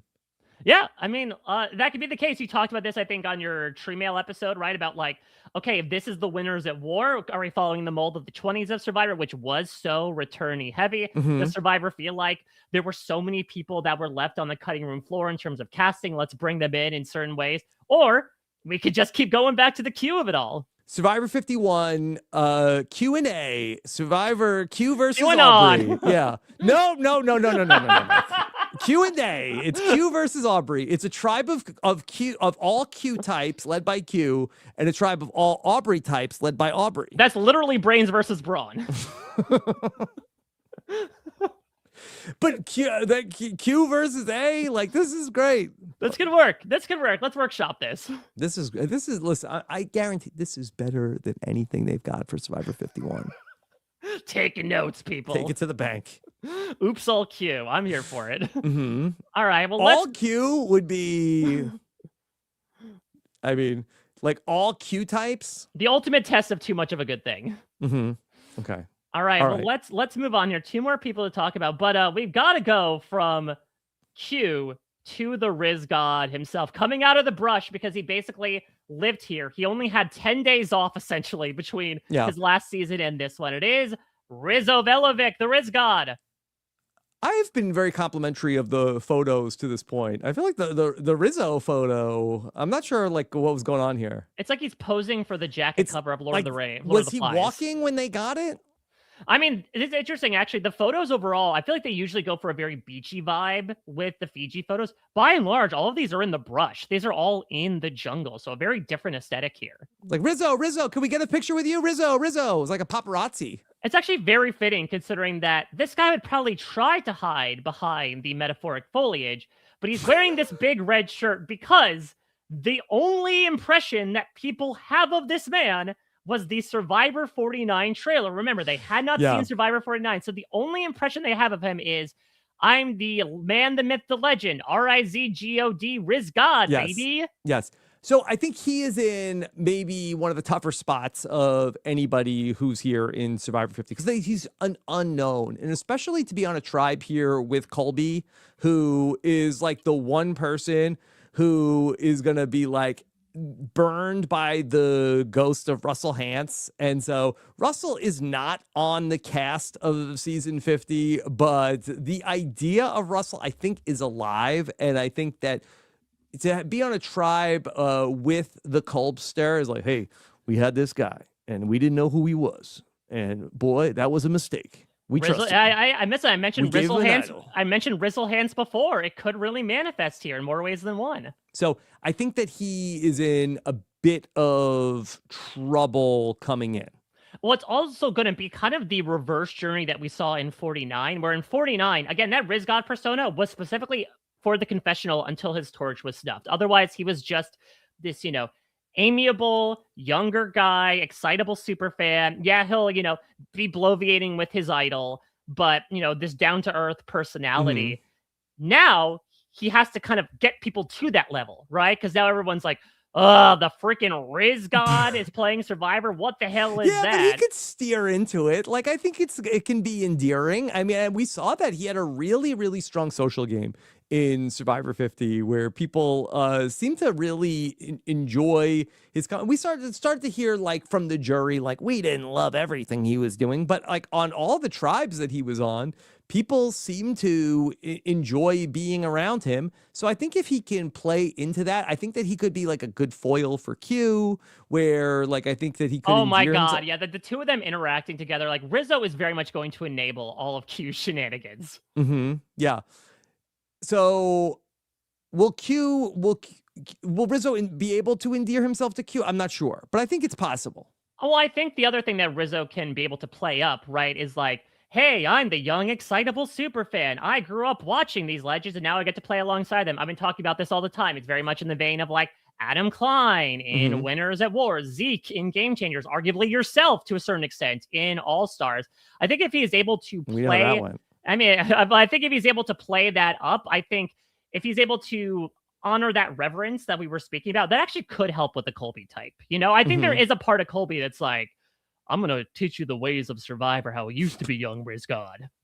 I don't think that Colby is much of a teacher in terms of like, I think he's going to be like a little bit more like, hey, Rizgod, who's this person? Could be. But I think that if Rizo is able to get past this first impression, like if they go to tribal council first, Rizo could be someone I can imagine gets served up as an easy first boot. Just, again, as you mentioned, the ghost of Russell Hantz. And also last one in, first one out. Like, and also that's definitely could be how they look at it. And also the assumption, right, of like, what did you do on season 49 to give you the immediate callback? And look, I imagine people are going to assume based on the tribe splits that Savannah will have won, so Rizo will have lost, but they have to imagine he made at least a pretty deep run, right? So again, the allure of what he might have been. I'm sure he'll volunteer that information pretty quickly. It's like, oh yeah, you think I won? Well, he'll be able to say, right, like, I sucked in fire making, I sucked at puzzles, I was cooked in multiple ways, so I'm fine. I'm not a big threat. Yeah, I think Kyle could be a good ally for him. I think that Kyle is probably going to want to kekeep Rizo around. It's like, hey, if they came for Rizo and then they came for me. So I think that he probably is going to want to keep Rizgod around. So I think he really needs to ingratiate himself very quickly. So he is going to have to be on it from the jump. I could actually see Rizo and Genevieve linking up. They're going to be like... They both like red. They both like red. I think they could also, and they want to leave people on red. Either they like throw each other under the bus, or they're like each other's best allies, because he's also very unconnected, right? Like these other people had the luxury of being able to like attend events as their season was airing to connect with alumni. Rizo couldn't have like slid into Kyle's DMs and be like, by the way, I'm competing on Survivor 49. Can I work with you on Survivor 50? Like, he would have been laughed at. He would have been immediately put on red, as I mentioned. And so I do think he wants to work with either the more old school people or the less connected people. I don't know if he's actually keen to work with the people in the seasons around him. I think that he should be keen to work with anybody he can. Yeah, I mean, listen, beggars cannot certainly be choosers here. Yeah, I don't think he's not in like the D position of like, who do I want in my alliance? I think that he is very much like, I think going to be fighting from the bottom, but that he certainly could find a way in. Well, listen, he has certainly been there before. That's how he's predicated an entire return appearance on Survivor. So why not pick up from where he left off? Yeah. And listen, his hero is John Cena. Never give up. Exactly. And so they can't see him coming. They can't see him behind those bushes, Rob. That's what they were going for. Okay. All right. Last, but Who's certainly last? not least. Someone we haven't seen on Survivor in a while, but we have seen on reality TV in the past few years, alongside a fellow member of the Survivor 50 cast, Stephenie LaGrossa Kendrick. Okay, this is really going to be one of the more interesting returns for Stephenie to come back, because I think she really wants it badly. I feel like that from following like some recent clips that she's posted, that she is showing a lot of like her training and everything, and how hard the challenges are on Survivor and what she had to do to get ready. So she, I think, really wants this. I don't know, and maybe this came up in your interview of like how she felt like to then have had the diminishing returns in Survivor Heroes versus Villains. I feel like that she's hungry for a comeback. Oh, as hungry as you might be for a filet mignon pizza at Gigi's. But it's because she is a considerably different person from her perspective. She played all of her seasons in her 20s. Now she is in her 40s. She is a mother. She's basically like, she retired from reality TV, but she also was she was a full-time stay-at-home mother until reality TV came a calling again. And she actually talks about playing both Snake in the Grass and especially the Traitors as sort of like, not a warm-up to Survivor, because it's a bit apples and oranges, but more so this idea of like, let me immerse myself back in an environment where people can lie to you and try to gauge how good my skills are based on that. Yeah, really, other than Cirie, I feel like that the Traitors season 1 is kind of forgotten, and like it might be a fun like rewatch to look at how some of that went. Yeah, I think people forget that Stephenie was on season 1 of the Traitors, and she was sort of like low-key Cirie's traitor. I mean, exactly. Stephenie says she claims that actually she was Cirie's traitor angel. We actually go into a lot of traitor stuff actually over the course of our discussion, where she talks about the fact that, like, according to her, she was actually onto Cirie more than it may have been personified, but it was more so this quid pro quo of like, listen, if you keep me, as Colton Underwood once said, if you keep me safe at the round table, I'll keep you safe in the turret. We could get into a lot of things from the first season of the Traitors, but they didn't really know what the game was. That they were like figuring it out on the fly, and they were like Jenna Lewis in Borneo. Exactly. Yeah. So she sort of was the prototype for what a faithful game was. Now the question is, how faithful is she going to be in Survivor 50? I think she still wants to go in and like, by and large, because again, you can only play to a certain extent outside yourself. So she still wants to like display a bit of honor. She does want to stay loyal to an alliance. We should also mention the fact that her and Colby, when last they played, were very tight allies alongside Tom Westman. I think they want to pick up from where they left off with that. Yeah. So we'll see. I mean, that's maybe throwing a bone to Colby of like, okay, here's at least one person one person you worked with in the past. So what's the breakdown here in this tribe of old school versus new school? I believe it is 3 versus 5. 3 versus 5? Stephenie, Colby, and Aubrey versus I the field. I see a situation where Stephenie and Colby are on the bottom again. Oh, no, sorry. No, because we have Angelina as well. What am I talking about? And Angelina. But I kind of think that Angelina and Aubrey, like, I feel like that they're, like, yes, technically they are pre-40, but they played in the 30s, as opposed to these people who, like, last played the game, 16 years ago? So, like, I kind of feel like that for the Rizos of the world, like, that he has to hope that, hey, we all played recently. Let's get rid of the dinosaurs in this troop. Yeah, it's interesting. Chrissy puts it a very unique way in her bio where it's like the three kind of classes of players this season are old school, which is like 1 through 20, new era, which is obviously 41 through 49, and then what she calls new school, which is sort of like this happy medium of the 30s in also particular. could have been a good way to cast the show. Yeah, exactly. Three tribes. There we go. But like people who, especially outside of Aubrey, who like haven't played before. Like 1 to 20, 20 to 40, and then 40. Like Battle of the Eras, baby. Nobody would have said no. But Stephenie is definitely representing that old school era. But she does feel like she also has, kind of a big reason to play outside of the game. Not only is she wanting to play for reasons to represent her kids. Tragically, in the years since Survivor, she suddenly lost two, I should say, of her brothers. I didn't know that. Yeah, and so they were big Survivor fans. Like they were very affiliated with the crew and everything. Everyone was familiar with this big family and the very ebullient, passionate fan base that existed within them. And so she felt in a way that she should come back out and play again to honor their legacies. Yeah. That's really moving to hear, and we'll see what they bring with them. And I think that's something that's going to be really interesting to watch with the people who there's been such a long layoff in between because there's like been so many life changes, and even like for me to come back and I ended up doing the traders and that not Survivor 50, but I really just feel like that it would have been so cool, like for my dad to have gone back, for me to have ever gone back on Survivor. Like I just think about that, and it was moving for me to have another opportunity to do something.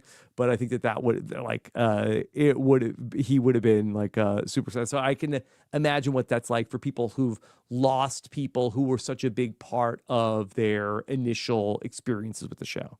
And that is where, again, the headspaces that people are approaching Survivor 50 with are so interesting, because you have these people from these original seasons who have played so many times before. And so now we're kind of entering this season being like, Survivor has meant so much to me in so many ways.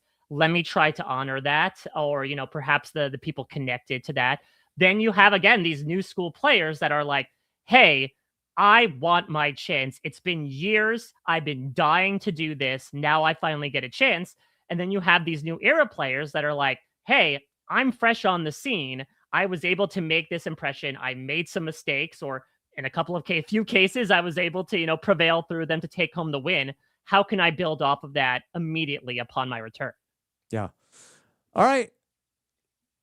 This tribe, we'll see how it goes. I feel like there's a few different ways it could shake out. Now, here's the question. If they end up losing a couple times, does Stephenie pull a full James Clement and is like, Q is a jinx? His tribe keeps losing all these challenges. We got to vote him off. I don't think that Stephenie ever goes full James Clement. I don't think so. More likely to dig her own grave than vice versa. Yeah. Okay. All right. So, Mike, we've talked about the three tribes, and now I feel like this is all coming into perspective now that we've talked about all this. All right. Where do we go from here? What's next? Well, what's next is a butt ton of Survivor 50 interviews. So later today, you are going to check out my chats with the first two members of the Cirie tribe, who we kicked off this entire podcast with, Dr. Christian Hubicki and Cirie Fields. What a hair on Dr. Hubicki. Oh, it is voluminous. I gotta get that hair care routine. He Garnier fructis for days. Yeah. Okay.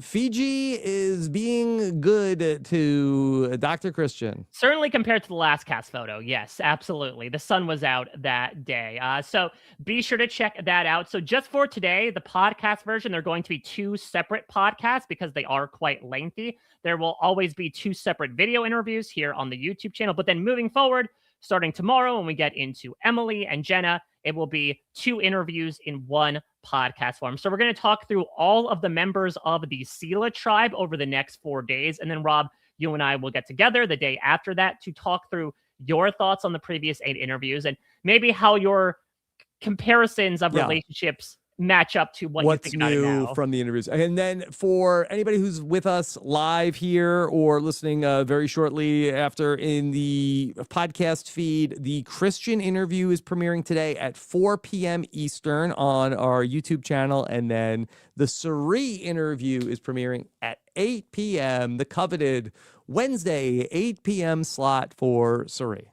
Yes. And so I can also talk about on my end with Parade, trying to diversify our assets, right? In honor of financial analyst Emily Flippin.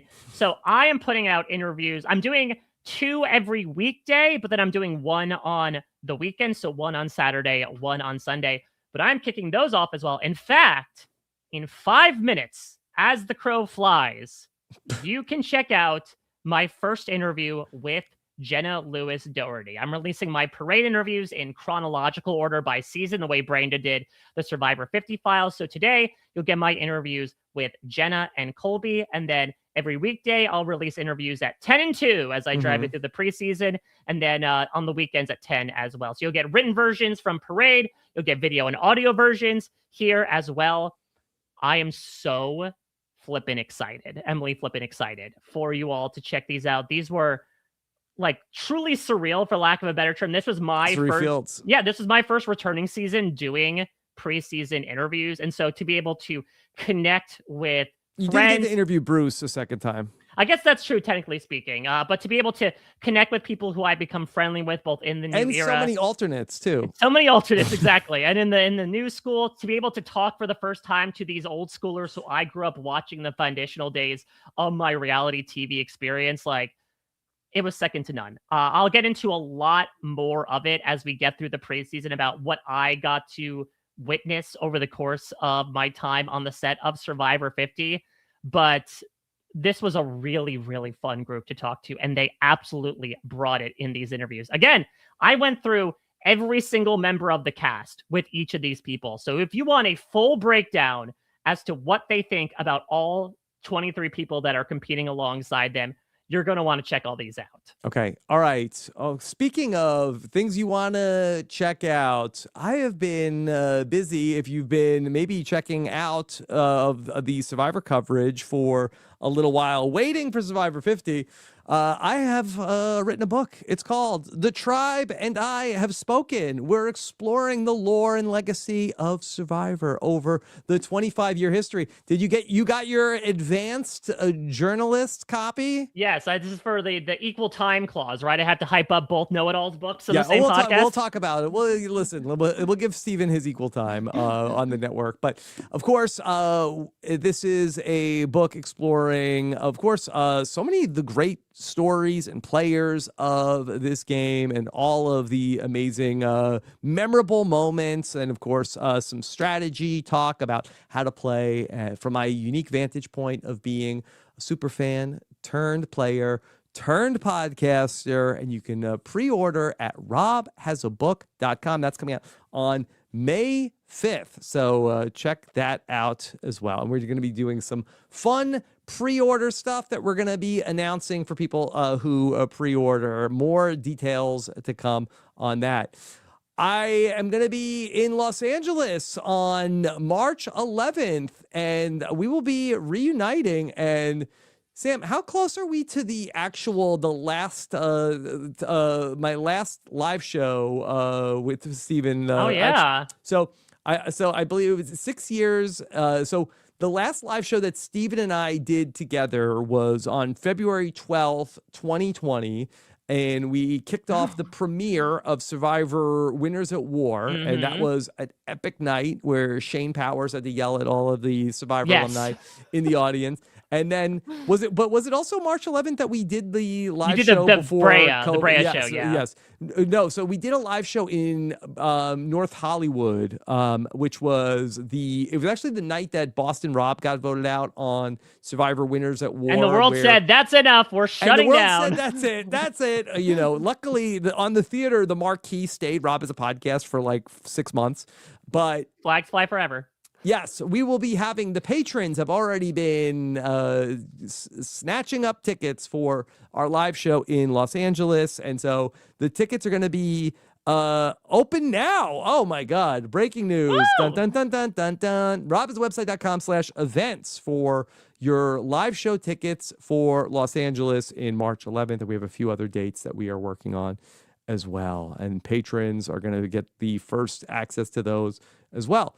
Over on Patreon, Mike, I did a really fun podcast yesterday with Puya. I dumped out my trader's notebook. I love this. So these are all what? Your preseason thoughts, your thoughts through the first couple rounds. Yep, basically everything that I wrote down, any paper I scribbled down in my room of all of my thoughts going in. And so, listen, we were there for not for a long time, but we had a good time going through my trader's notebook. And really, I think I also, for people who might be a future traders player, I also like, okay, this is what was useful. And then ultimately this was things I was thinking about that turned out to not be as useful. Yeah, I mean, it's incredible insights. I think, Rob, especially someone as astute as yourself in terms of the observations you were picking up either from a micro and a macro perspective, and especially compared to the results that you discovered upon your elimination. I think it's why we do interviews, right? It's always fun to sort of get in the heads of these players in the moment versus what they look back on from the edited product perspective. So I love this nose to the grindstone approach. Okay. Check that out over on Patreon, where we're making some fun content all the time. robbinswebsite.com/patron. Then, of course, join us live after the episode. They're hyping it up, Mike, this week. Alan Cummings says that episode 7 of The Traders is going to be one of the greatest episodes, maybe moments in the show's history coming up. After it all goes down, I'll be live with Puya around, 10:15-ish or so? Depends on how long that banquet goes for. Yep. Look for us on Thursday night. And in the meantime, check out my episode 6 recap with Puya over in our podcast feed and on YouTube. We also did a fun crossover podcast with my buddy from The Trader Season 4, Tiffany Mitchell. We had a play date. We brought all the podcasters from Traders coverage here on RHAP and then also from the Heavy Crown Network, and had a fun podcast the other day with Puya and Chada and Big D. Yes, incredibly exciting. Again, 2 players that were gone too soon. I'm excited to have these 2 networks collide as well. 2 gamers put their heads together to talk about this season. Yes, so come for the crossover. Stay for the dueling Michael Rappaport impressions. Oh, God. Oh, wait, well, that's quite the promise. Okay, and then yesterday, of course, a huge day for my fellow know-it-all, Stephen Fishback. His book, Escape. Sorry, that's the wrong side of the book. It is out everywhere. He had a great event last night at Politics and Prose with Dalton Ross. And so the Escape launch is on. Check it out at StephenFishback.com. I did a podcast with Stephen. I read Escape. I interviewed Stephen. I was very happy that Stephen thought that I had thoughtful questions about Escape. So check that out. A spoiler-free interview with Stephen Fishback about his process for writing Escape is up. And then, of course, so much more coming up over on RHAP. Are we having fun or what? Oh, my God. How could we not be at this point? To that point, my Jenna Lewis-Dougherty interview is up right now. So if you are jonesing for preseason content and you don't want to wait the 4 hours until we get Christian, go to Parade, post haste, check it out. It was a fantastic conversation. You'll get the video version and audio version of the Jenna interview tomorrow here on RHAP, but I cannot believe it is here. I'll also tease as well. Of course, this week they also kicked off the Survivor 50 nationwide idol hunt. Oh, yes. Oh boy, yes, what are you? Yes. Is it go cardboard cutout? Is that what you're going for? Oh no, you got that. What day? How many days until Survivor? Oh, Rob, you 50? were so far behind. I know. It was fun. Anthony was like every day, like reading the things. I'm like, that's easy. Like my kids were impressed, but then they forgot to do it. So how many? Let me catch up. How many days until Survivor? So 50 I believe now? we're officially like a month until Survivor 50. I don't know if that makes us the full 30. Yeah. So this is they sent us a like Survivor 50 advent calendar, but the thing is, it's not matched up to the Jeremy Collins and Tony could argue until the cows come home about this. Yeah. It's not really it's 8 days across. I don't know what day like I'm supposed to be opening what. I gotta like work backwards. Okay. From February 25th is like there's 1 day left. Yeah. because it's also, I mean, we're dealing with February is the short month, so we're not necessarily having to deal with any sort of weird month there. So I think we're officially 4 weeks away. It's 28 days. Let's see. 28 days. 28 days later, we'll be talking Survivor 50, Rob.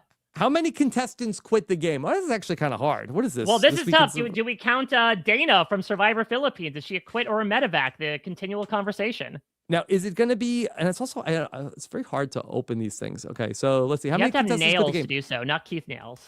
Yes, and I think it's just going to be. I bet it's just going to be a number. I bet it's not going to be a million. 17 people have quit the game. Oh my goodness! All right, Rob, play out list all the quitters coming this summer. Yes. Okay. Oh, no, Brant Steele all the quitters.